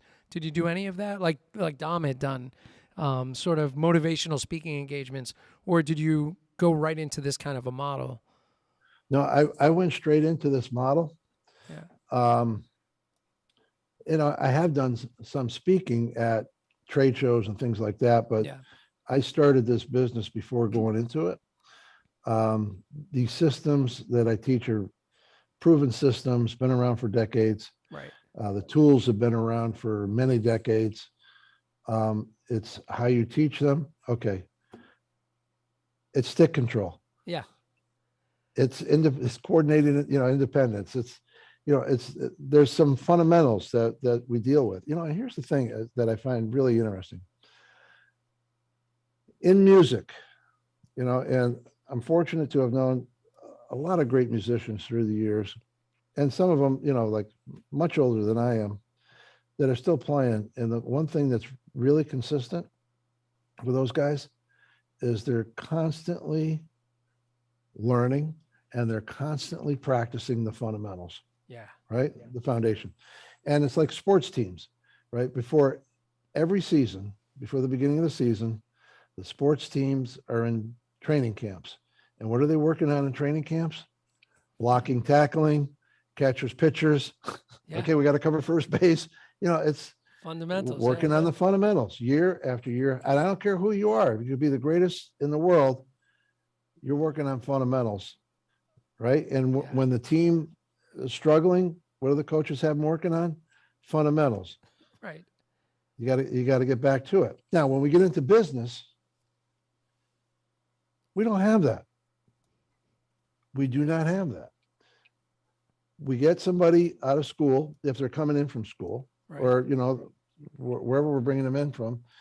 And the majority of the companies, unfortunately, give them not enough training.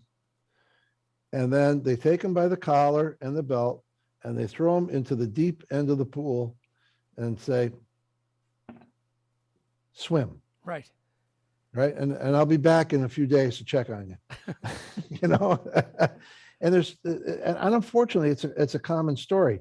Yeah. And I would say, like, in the music industry, I mean, one of the examples that I like to use that does a really good job is Sweetwater. Yeah. And that they teach their people on the phones, they're training for 3 months before they take their first call. Yeah. Right. I mean, it's hard to find that, but the customer experience level is much, much higher. Yeah. Because of that. Right. 100%. Yep. That definitely pays off for the organization that does invest in the training, that does take them through the fundamentals. So going back to an earlier question about work ethic and things like that, a lot of the times the work ethic is not perceived to be there because the manager has not given the proper direction, has not set the proper expectations. When you set expectations, you set the expectation, but then you got to make sure the person that you're talking to truly understands the expectation. So we got to verify that. Yeah. And then they need to accept the expectation. Right. Now we can start auditing, see how they're doing, and course correct as needed. So that's part of what I teach, is when the people say, well, we can't establish accountability. People don't have a sense of urgency. Well, how did you set it up? How'd you set the tune up? Right. And Right. Did you give them the proper count off? And so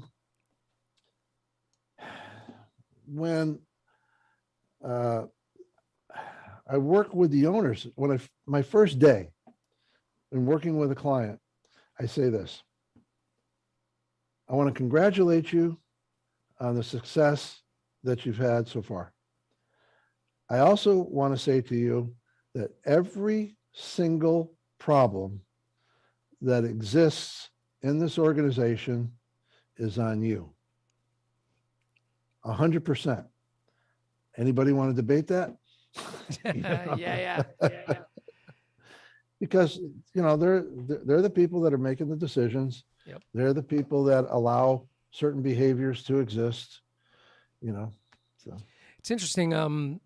This is reminding me of Stephen Covey, who I've read a lot of Stephen Covey, and he talks about going into an organization and doing consulting and coaching and talking about that the owners or the top people in the company are deep into management and not into leadership. And so they're too involved in the nuts and bolts of it and micromanaging and not letting the managers actually manage and Right. getting them back to the position of leadership, which is allowing the management to do what their job is. So do you ever find pushback, like when you go into an organization and maybe the leadership is not there yet, or maybe management is pushing back? all the time, Yeah. frequently. So let me show you something here. Let's see, camera 2, and let's go to. By the way, I position. take some pride in what you're just about to show, just being that There I we was go. involved in my There it is. coaching area of tech. All right, so this is my wall of quotes here. Nice. Zoom in a little bit. You guys see that okay? Oh yeah. All right, so one of my favorites is from this up-and-coming Italian engineer artist, Leonardo da Up and Vinci. coming. It Oh yeah. says simplicity is the ultimate sophistication, Mm. right? So it's another way of saying, keep it simple, just keep it in the groove. Yeah. Who makes the money? Jim Right. Keltner. Yeah, exactly. Right. And then another one of my favorites is, let's see here. Nothing changes if nothing changes. Right. And that's what I say to the leaders, and then this other one, and again, I say this all the time, is that you've created the perfect system to achieve the results you're getting. If you don't like the results, change the system. Yeah. That's great. All right. And then another one that I use, this one's mine: time to the power of focus times energy to the power of focus equals results. Nice. Right. So you've got to manage your time. You've got to focus. You've got to understand where you're going to focus that time and why, and then eliminate the drains, the energy drains and the focus drains. You've got to eliminate that times the energy. Look, the one resource that we can't create more of is time. Right. Right. Right. And so energy times time times energy gives you the results. And then the last one that I'll go over right now is, this is a big one: you endorse what you tolerate. Yeah.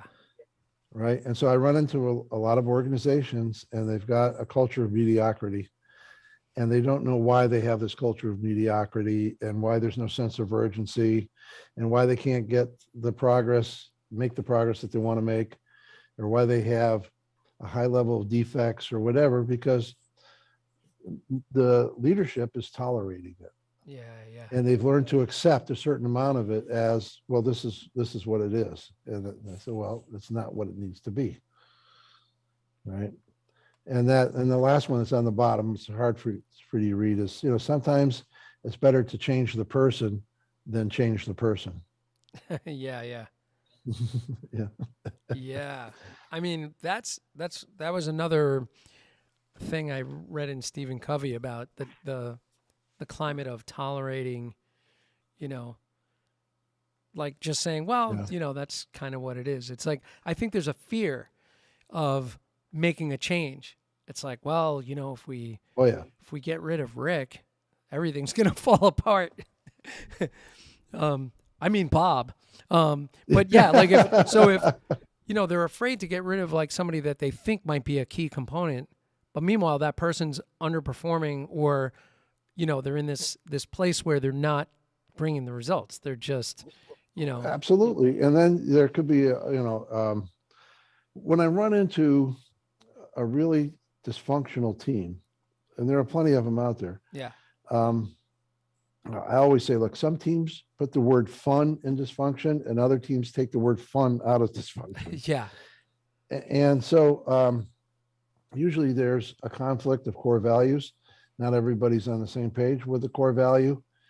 And when you have that type of scenario, then there's a lot of destructive conflict yeah, that takes place. Or this person's only working for themselves, and to hell with everybody else, and I'm going to do it my way. I don't care what they say. And it's the leaders don't understand that if you tolerate that, then others are going to take notice in the organization, and one bad employee can kill a company. yeah, Really kill a company. yeah. I mean, they could break down the whole system just being the antagonist in the equation, right? Just antagonizing their own team, or Yeah. yeah. Yeah.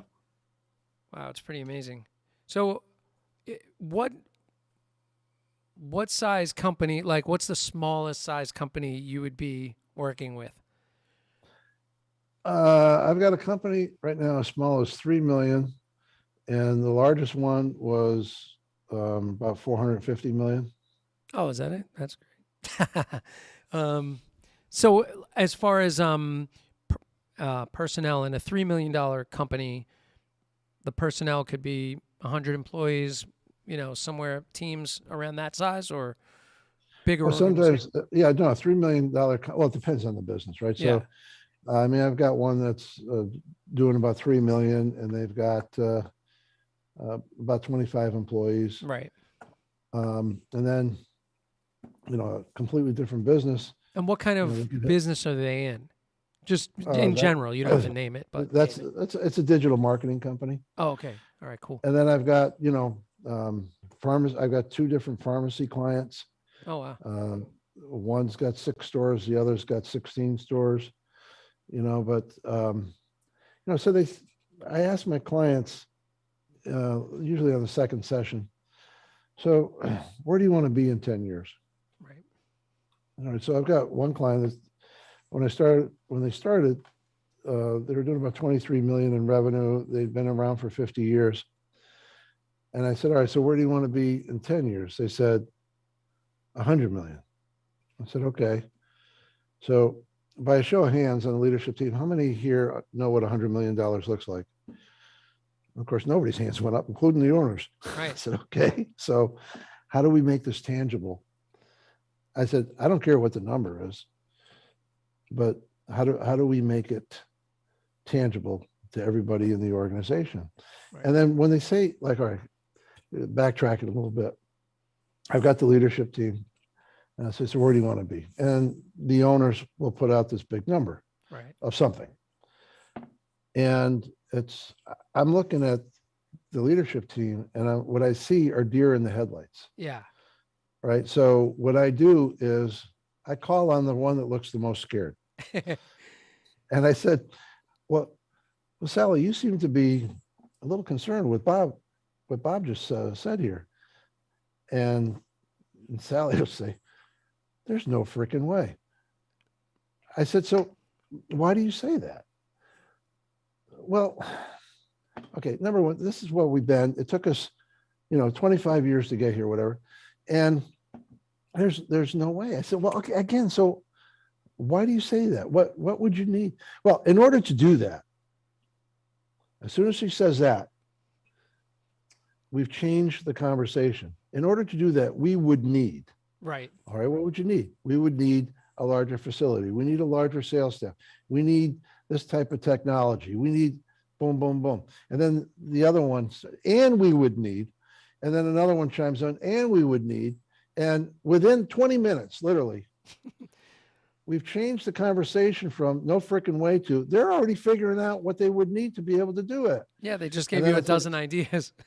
right. So then I said, Bob, so do we have these kinds of resources? Well, we've got resources for some of it. Okay, so what parts do you think we can start to think about?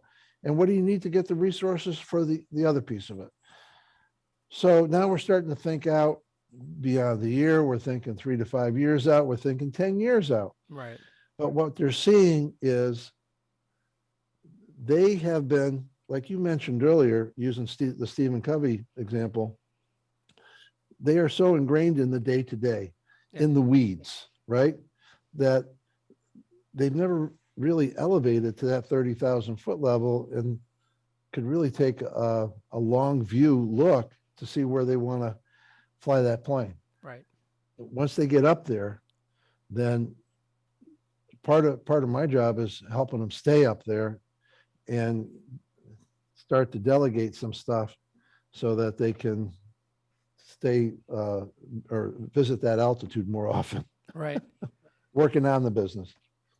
I forget the exact quote, but I think it's another Stephen Covey thing, but he talks about how an airplane, if you change the trajectory by 2 degrees, you wind up in a different country. Yeah. Yeah. Right, because of the speed and distance that it's traveling. Yeah. Yeah, it's pretty amazing. So yeah, like small changes can go a long Yep. way. Big changes can go a longer way. Yeah, that's pretty Absolutely. amazing. Wow. So where you're sitting now is your Yeah. give us Yeah, a little tour. All right. Because, all right. Again, I have to thank the professor in the green glasses here. The lunatic in the green glasses, that guy? Who really helped me out with this. All right. So what I have set up here are 3 PTZ cameras, right? Pan, tilt, and zoom. Yep. And so let's see. So we'll go to camera 1 here. And with camera 1, kind of give you a little bit of the view Nice. here. Over in the corners to my Roland TD20. Drum set in the corner, of course. Drum set in the corner. I get, in between sessions or whatever, I'll go over there and practice. I'm still waiting for my big break. And Nice. Then over here is, again, a couple of breakout areas. Yeah. And coming back, there's one of the PTZ cameras, that column. Oh yeah. One is on the far wall. Yep. And then coming back over here on this other column, on the other side of the column is another PTZ camera. Right. And so I just use the controller, and I also have the Blackmagic Design A10 Mini Pro ISO. Excellent. Right. And so I've set this thing up so that I can do videos from here, instructional videos. Yep.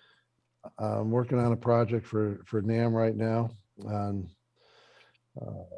adding value to your companies, exiting, so forth.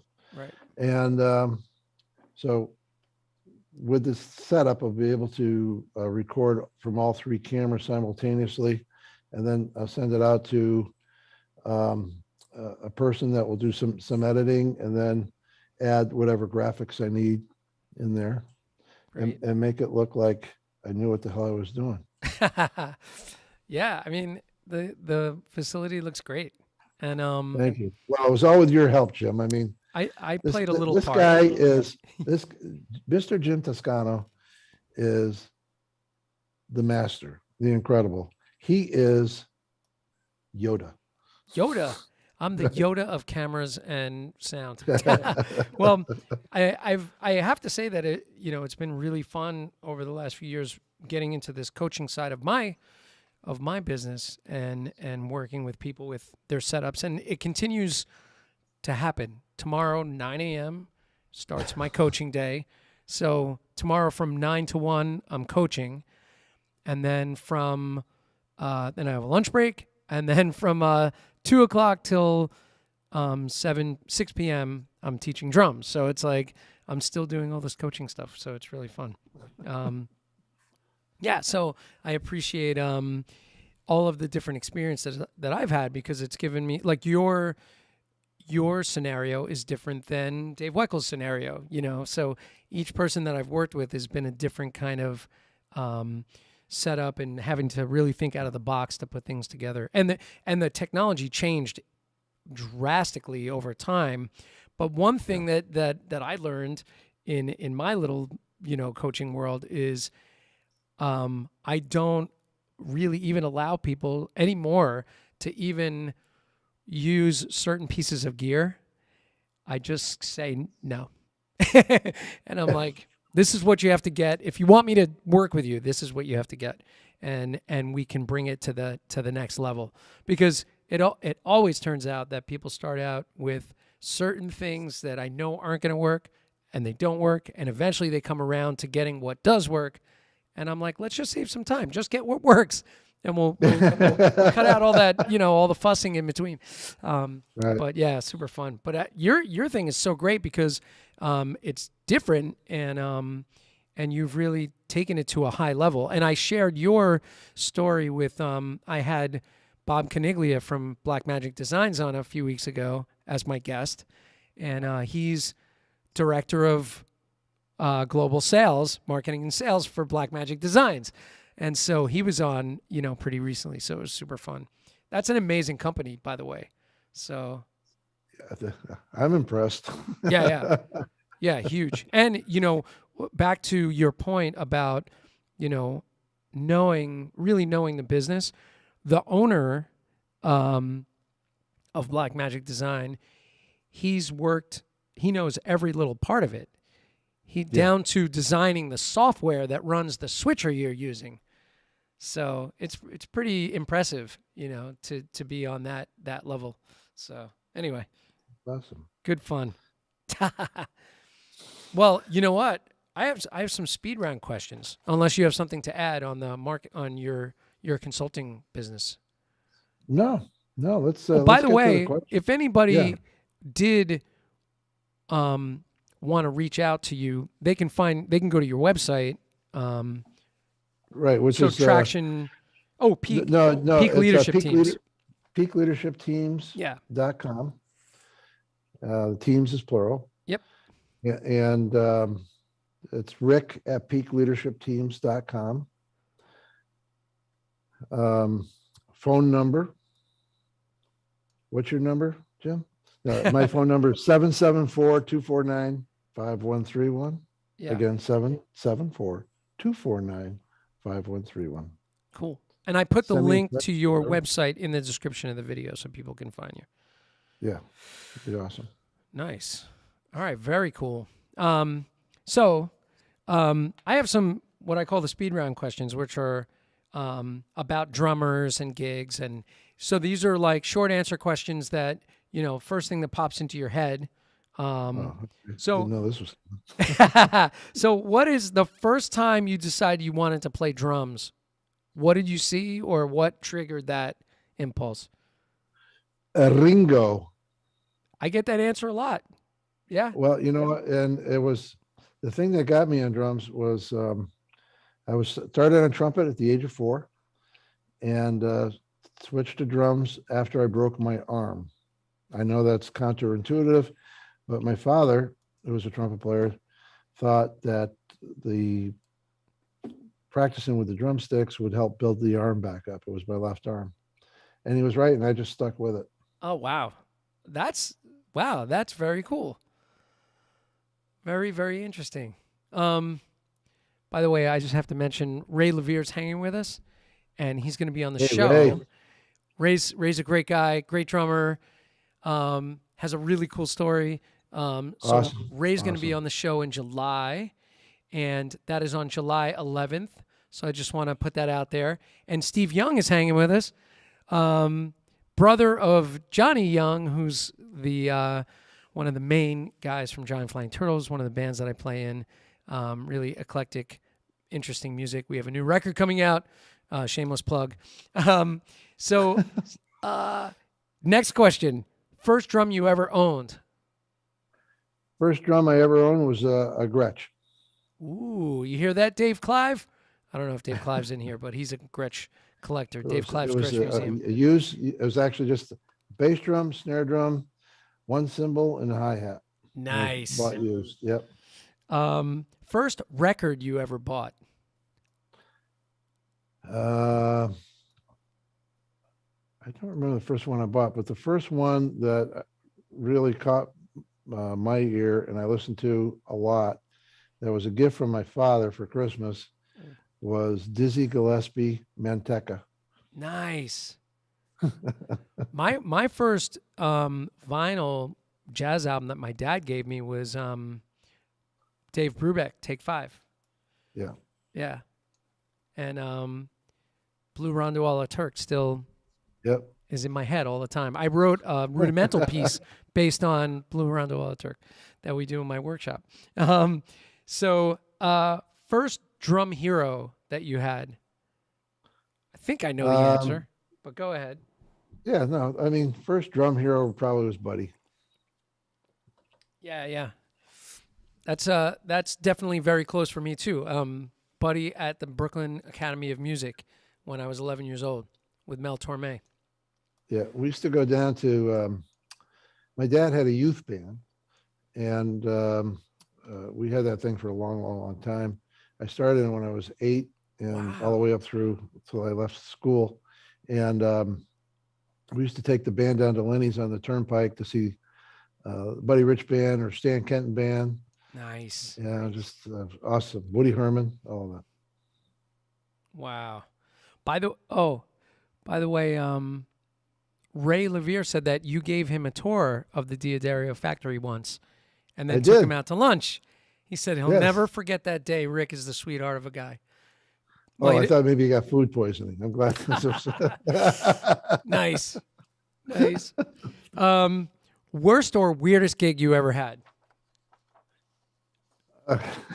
Multiple choice. All right. So no, actually, this was through my father. We somehow we got this political gig to back some political select person running for office, and the gig was in the middle of a dump, literally. Oh, a God. Dump. Well, that's quite fitting for politicians. So there you go. One record that you listen to that may surprise people. Ooh. That always gets everybody. Yeah, that's a good one. I'm trying to. Okay. That is really that's a great question. Barry Manilow live at the. No. I would never admit that. Even if it was true, I wouldn't admit that. I don't have an answer. I loved Holst and the Planets, done by the BSO. Okay, we'll take that. So, there you go. Who inspires you now, drummer? Ooh.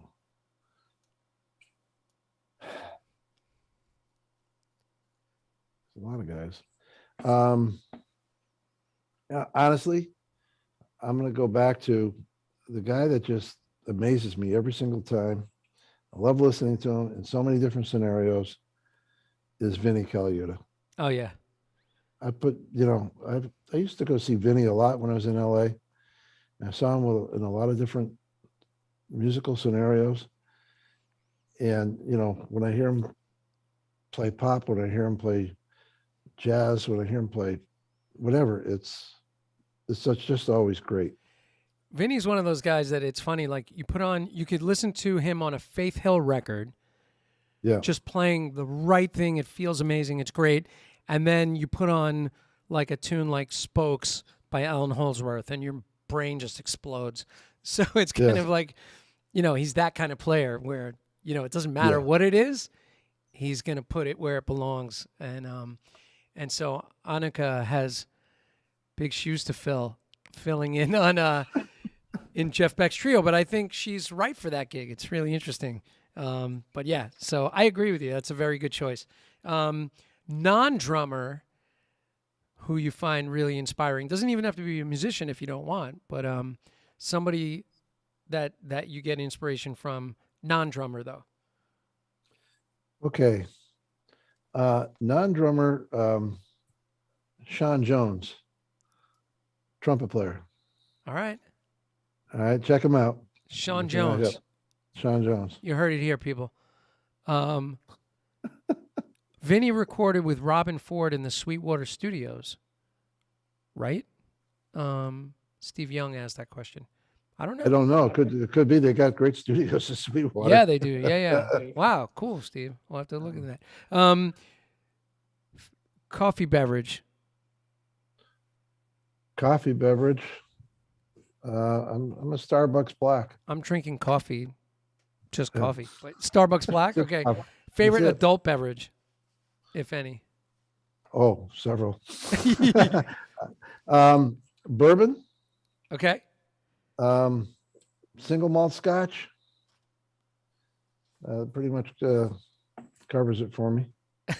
Wait, what did I bring? I brought you 2 bottles.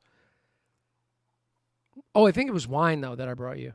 When I came to visit you at Diodario, I brought you a couple bottles of wine. Love wine. And the way I knew what to bring to you, Camus was a great wine. I love Camus. I called Dom. Actually, it's my brother Ronnie turned me on to the Camus. Oh, really? Yeah. Oh, that's funny. I was just thinking back. I called Dom and I was like, I'm going to meet Rick. I'm going to go hang with Rick and we're going to go around the factory. And I said, I want to bring him something. And I said, well, what is he like? And he's like, red wine. And I was like, okay. I said, well, what? And he made some suggestions. I don't remember, but I brought you one. Yeah. I mean, let me share. I want to share this one Dom story, right? We all have them. Yeah. But, by the way, to everybody, everybody knows that's in this group, but Dom's doing really well. He's at home finally after 10 days. We all know, that he was in the hospital for pancreatic cancer surgery, and he's doing well, and he's home. And so we're here to cheer you on, Dom. And he was mentioning to Rick earlier that he doesn't have a voice, and we all said, well, we'll benefit from that for a little while. But yeah, go ahead with your Dom story. All right, so I was coming down to Long Island. I was in Boston at the time, and I said, Dom said, "You want to go hear some music?" I said, "Yeah." So he says, "Well, who do you want to go hear?" And I was coming down on a weekend, like a Saturday. I said, "I want to go visit some wedding drummers. Nobody gives the wedding drummer any love." So, True. down on Long Island, you had those big banquet places that had several rooms you could put in, like, a few weddings in each. So what we did, we just went and crashed like 7 weddings in an afternoon reception, and we'd go in. Oh, that's great. Right. And we stand next to the drummer, and the band's looking at us. We're just like standing next to the drummer. Drummer would look up, and some of them would recognize Dom. I said, "Dom, what are you doing here?" And I said, "We are doing a stick bag audit. We want to see what sticks you're playing. What sticks do you have? What brushes do you have?" Yeah, exactly. So that's what we were doing. And so anyway, we ended up sending a bunch of Vic Firth sticks to different. Oh, that's so great. That's a great story. Oh my God. Oh, that's great. Wedding Crashers Part 1.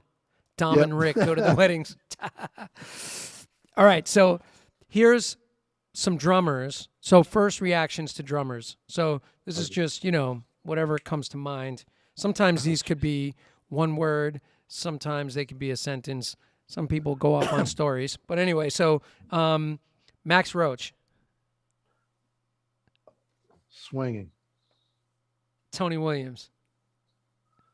Swinging harder. Joe Porcaro. Mr. Music. Sensitivity. I like that, man. Mr. Music. Let's see. Jack DeJohnette. Creation. Yeah. Lenny White. Groove. He was on the show recently, man. Such an interesting guy. I had to follow him one night. Did you? So yeah, Jules Follett had sponsored this event in New York. I forget the name of the club. The one that's got like the big guitar hanging from the ceiling. Anyways, down in Manhattan, and it was for the 80th birthday for these guys. So it was Vic, Hal Blaine, and a few other guys. And so they had the house band. The sax player that used to be with Billy Joel was the MD on the gig. And so Dom, of course, had made all the arrangements, and he wanted me to play. And I said, there's no reason for me to play. He said, no, you got to play. And I said, okay, who am I following? He said, Lenny White. I said, what the hell am I? Sacrificial lamb or what? What the? That's great. Anyways. Typical Dom, right? Yeah, you're playing. You're playing. Go. What's the matter with you? David Garibaldi. Oh, groove personified. Yeah, man. Steve Gadd. Everything. Nice. Nice. You already mentioned Vinny, so he's off the list. Yep. You already mentioned Buddy. He's off the list. How about John Bonham? Ooh. The Foundation. Ah, nice. Love it. I'll give you one more. How about hey, let's two more. James Gadsden. Oh. R and B E. I mean, nice. Yeah. 16th notes. Yeah, man. I had him on the show, and I reached out to all my drummer buddies, and I had them film little tributes to him. And I sent him a video of like 10 different guys saying what James Gadsden means to them. And David Garibaldi was one of the guys that made a video. It was great, man. He got really moved. He actually started like tearing up, and so I sent him the video, and then and Ralph Roll, who's a great drummer with Chic, and he did a great tribute. And then Ralph Roll owns a cookie company. This is what I was talking about with entrepreneurs and drummers. Yeah. He owns a cookie company, and we sent James Gadsden like a whole batch of all kinds of cookies, and just to show him a little love. Yeah. But that was a great one. And how about on the other side of the spectrum, Neil Peart? Invention. Yeah. Creativity. Endurance. Oh yeah. Yeah, man. And just he had his the thing is, I never met Neil. Oh, okay. One of the guys I never met, but I love his playing, and and what he did when he did, I thought was pretty awesome. Yeah, he really changed the landscape for a lot of people. Yeah, really incredible. By the way, at PASIC this past year, in November, he finally got the Hall of Fame award, which he couldn't turn it down posthumously. So his wife and daughter accepted it on his behalf, which was really moving. It was really beautiful. So he got the Hall of Fame award last year at PASIC, which was pretty amazing. So did Nduju. So it's pretty incredible. Yeah, and I mean, and Ndugu and I go way, way, way, way back. Yeah. And I used to refer to him as the Reverend. Yeah. So that's because whenever he got up to speak, it was church. Yeah. Yeah, man. Plus, the great thing with him, as with a lot of guys, I mean, he was so accessible. Like at conventions, you see him at NAMM or you see him at PASIC, just walking around. He'd have his little briefcase with him. Look, like Ndugu, Peter Erskine Yeah. was like that. Ed Soph, Yeah. right? I mean, Indeed. Ed was such a great educator. He just has a gift Yeah. for teaching and explanation. Yep. And like you said, Ndugu and Peter, they were together at when Ndugu was still alive at USC. Yeah. And again, Peter, and what a fantastic player. And again, listening to him in a lot of different scenarios is pretty amazing. As a matter of fact, I go on these morning walks, like 5 or 6 miles, and I use that time to listen to maybe an audio book, and I break the book up with some music. And this morning I was listening to some of Peter's albums. Yeah. Just you can go in a lot of different directions. Oh yeah, such incredible playing, and as an educator, he's really interesting to listen to. The way he breaks things down.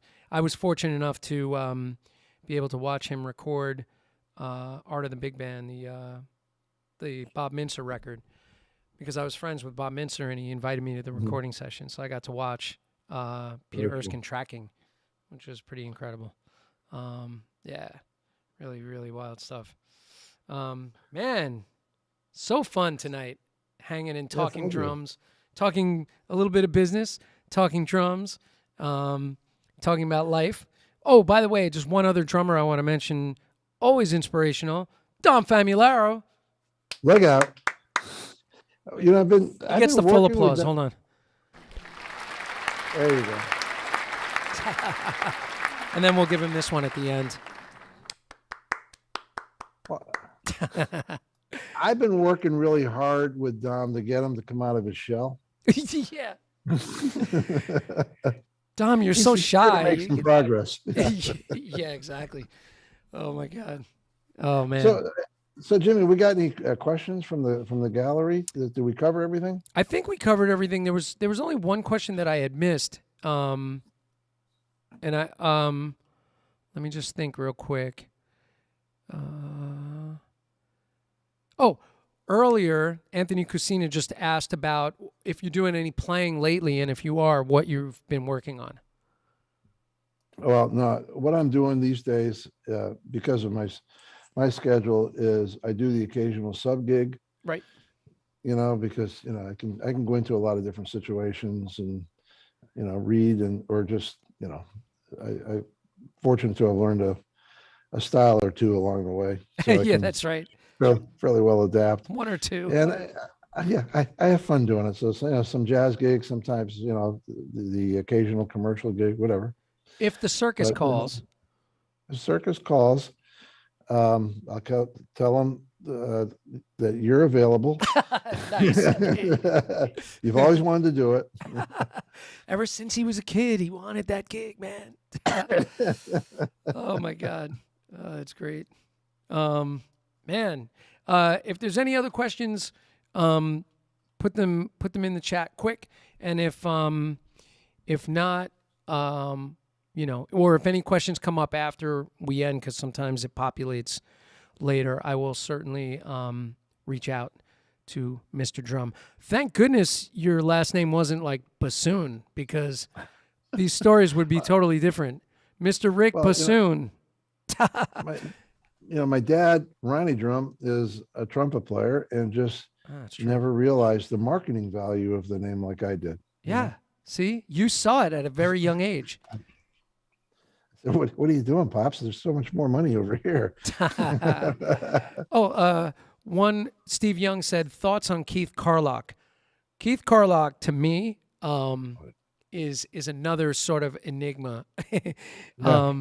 Really interesting feel, interesting presentation of his body language is really different. And I just love his flow. Right? I mean... And his sound. And the way he tunes. Yeah, right? Yeah. He's open. He's got a sound that's it's identifiable to Keith. Right? Yeah. It's like in the old days when Buddy was playing, you know, his buddy. When Louis was playing, Louis Belson, you knew it was Louis, Yeah. right? I mean, while they're playing similar things, the way that they tuned, their approach to the instrument was just identifiable to them, Yeah. right? Gad is another one that, Indeed. you know it's Steve. Right? Billy, you know it's Billy. Oh, yeah. Yep. Oh man. Absolutely. And actually, I mean, if you think about it, Lenny White, for me, I can Mhm. always hear him. I think I was listening to him a lot as a kid, and listening to those records a lot. So I always pick him out. I feel like another guy. I mean, that's what makes a great artist, is that identifiability. That's there, their individual voice and sound. Another guy that, I mean, you don't think about a lot, but and it's gone now, but is Alphonse Mouzon. Oh yeah. Was, one of those guys that just had a different approach, Yeah. And then of course, like two of my all-time favorites, of course, was Elvin Jones, and Philly Joe Jones. Yep. In fact, here's the list, by the way. So, Philly Joe, right after Steve Gadd, right there, and Elvin Jones, right at the bottom, right before John Bonham, in my list. All right, so yeah, can I share one last story? 100%, of course. All right, and this has to do with Philly Joe.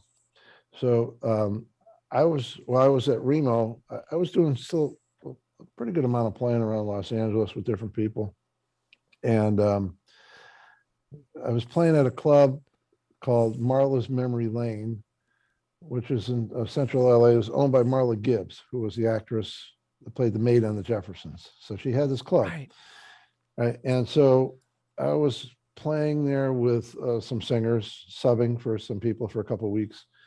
And then found out that Philly Joe was coming in the following night on the Monday. So I was living in the high desert up in Lancaster at the time. I was working at Remo in North Hollywood. And so after work, I drove down to the club, and on the break, I introduced myself to Philly. And I mean, the band was burning. Philly was burning, but I could only stay for one set because I had to drive like 60 miles going back to go home, and I had to get up early the next morning. I gave Philly my card and said, next time you're in town, swing by, whatever.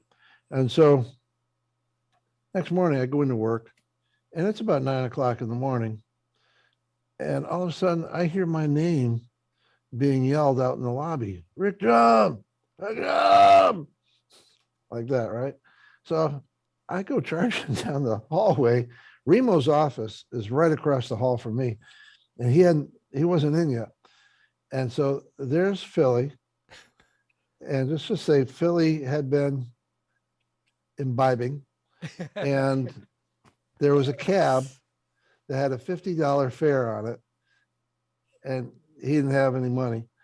So I went out and I paid the cabbie, and I took Philly down to my office, and I sat him down at my desk, and I said, okay, we got to get some other kind of liquids inside you and, give you some time here.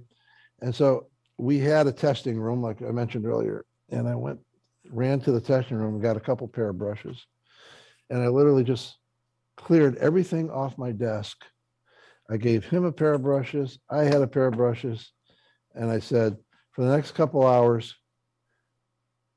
you're going to teach me. Nice. And that's how I.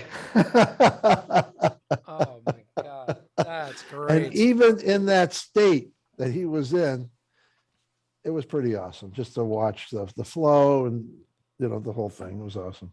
Oh my God. Again, like, Then, these days, when- somebody would be like yeah. this, Yeah. recording it. Exactly. Oh my God. Wow, that's amazing. Woo. Yeah. You got time But for Jimmy, one? I want to thank you for everything, man. I thank you for the opportunity to Thank you, man. to be the lead up act for for Dave Weckel and Stanton Moore and for next week or whatever. I've been looking forward to this for a long time. And I feel like, you know, it's, of course, you know, going down our rabbit hole of drummers is always super fun. And also, you know, what you bring to the table on the business end of things. And I think, you know, drummers need some of this inspiration and just, you know, understanding that there's another side to this whole thing and appreciating that. So I appreciate your generosity with your time and sharing your stories, great drummer stories, for sure. And we should do it again. I mean, I feel like at some point somebody's going to start telling me no, that they won't do the show anymore, and then I'll have to start repeating guys that were on. So far, nobody's really said no yet, so thank goodness for that.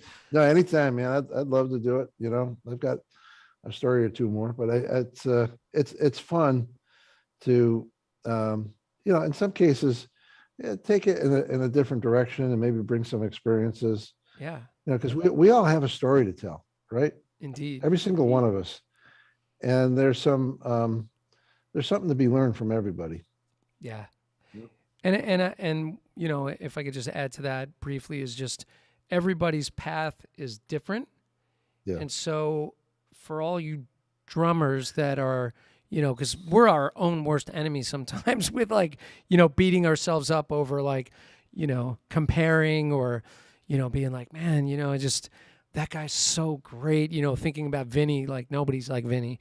But just that everybody's path is different, and like just embrace where you are.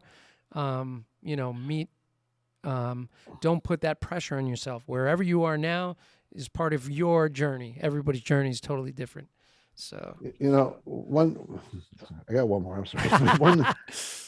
We were doing this event at Royce Hall at UCLA, and this was the lineup that we had, because we were A-Bing the Remo drums against what everybody was normally playing. So we had Jeff Porcaro on his Pearl kit. yeah. We had Vinny on his Yamaha kit at the time, and you know, and we had Myron Grombacher, who was on Tama, if I remember right, and then we had Sonny Emery and Virgil Donati, and it had Brandon Fields, had Ndugu, and we had Brandon Fields band as the house band out in LA. Oh, cool. And that was a pretty strong lineup.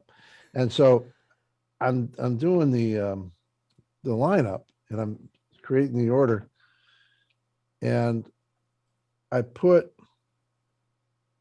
started with Jeff, and then anyway, I had Vinny in there, and then I had Myron Grombacher following Vinny, and he calls me up. He said, "Why would you put me behind Vinny?" I said, "Well, Myron," I said, "of everybody that's on that stage, your style is going to stand out. You've got the most unique approach that's going to stand out from everybody else." And I said, and honestly, if you play your cards right, there could be a gig at the Baked Potato for you when Vinny came in. That's right. That's right. Yeah, man. Myron's a different player, man. Yeah, it was just totally different. You know, he did what he did was great, but it was very different from everybody else. Yeah, indeed. Wow. See? Very good point. Very good point. Oh, man. Well, tonight was super fun. Thank you. Great, of course, just seeing you and hanging out with you. Of course, if you get stuck on any technical things, you'll call me. I'll get that SOS call. Always. Which anytime, of course, anytime. So I want to thank everybody for coming into the chat tonight. We had a lot of great folks in there, and a lot of good friends hanging with us tonight, and some family hanging with us tonight, which was really nice. So make sure, you know, if you want to reach out to Rick, the link to his website is in the description of the video. This will be archived on YouTube, of course. Once it stops circulating on Facebook, it'll be, of course, archived over on YouTube under the playlist, the interviews. So it'll be in there, and full live streams. And thank you to all you folks for hanging with us tonight. Thank you. Indeed. All right. Good night, everybody, and we'll see you on the next one. Remember, Monday, May 30th, Dave Weckel, David Garibaldi and Stanton Moore, and there's a lot of cool giveaways, so look for the giveaways, and we'll see you all soon. Take care.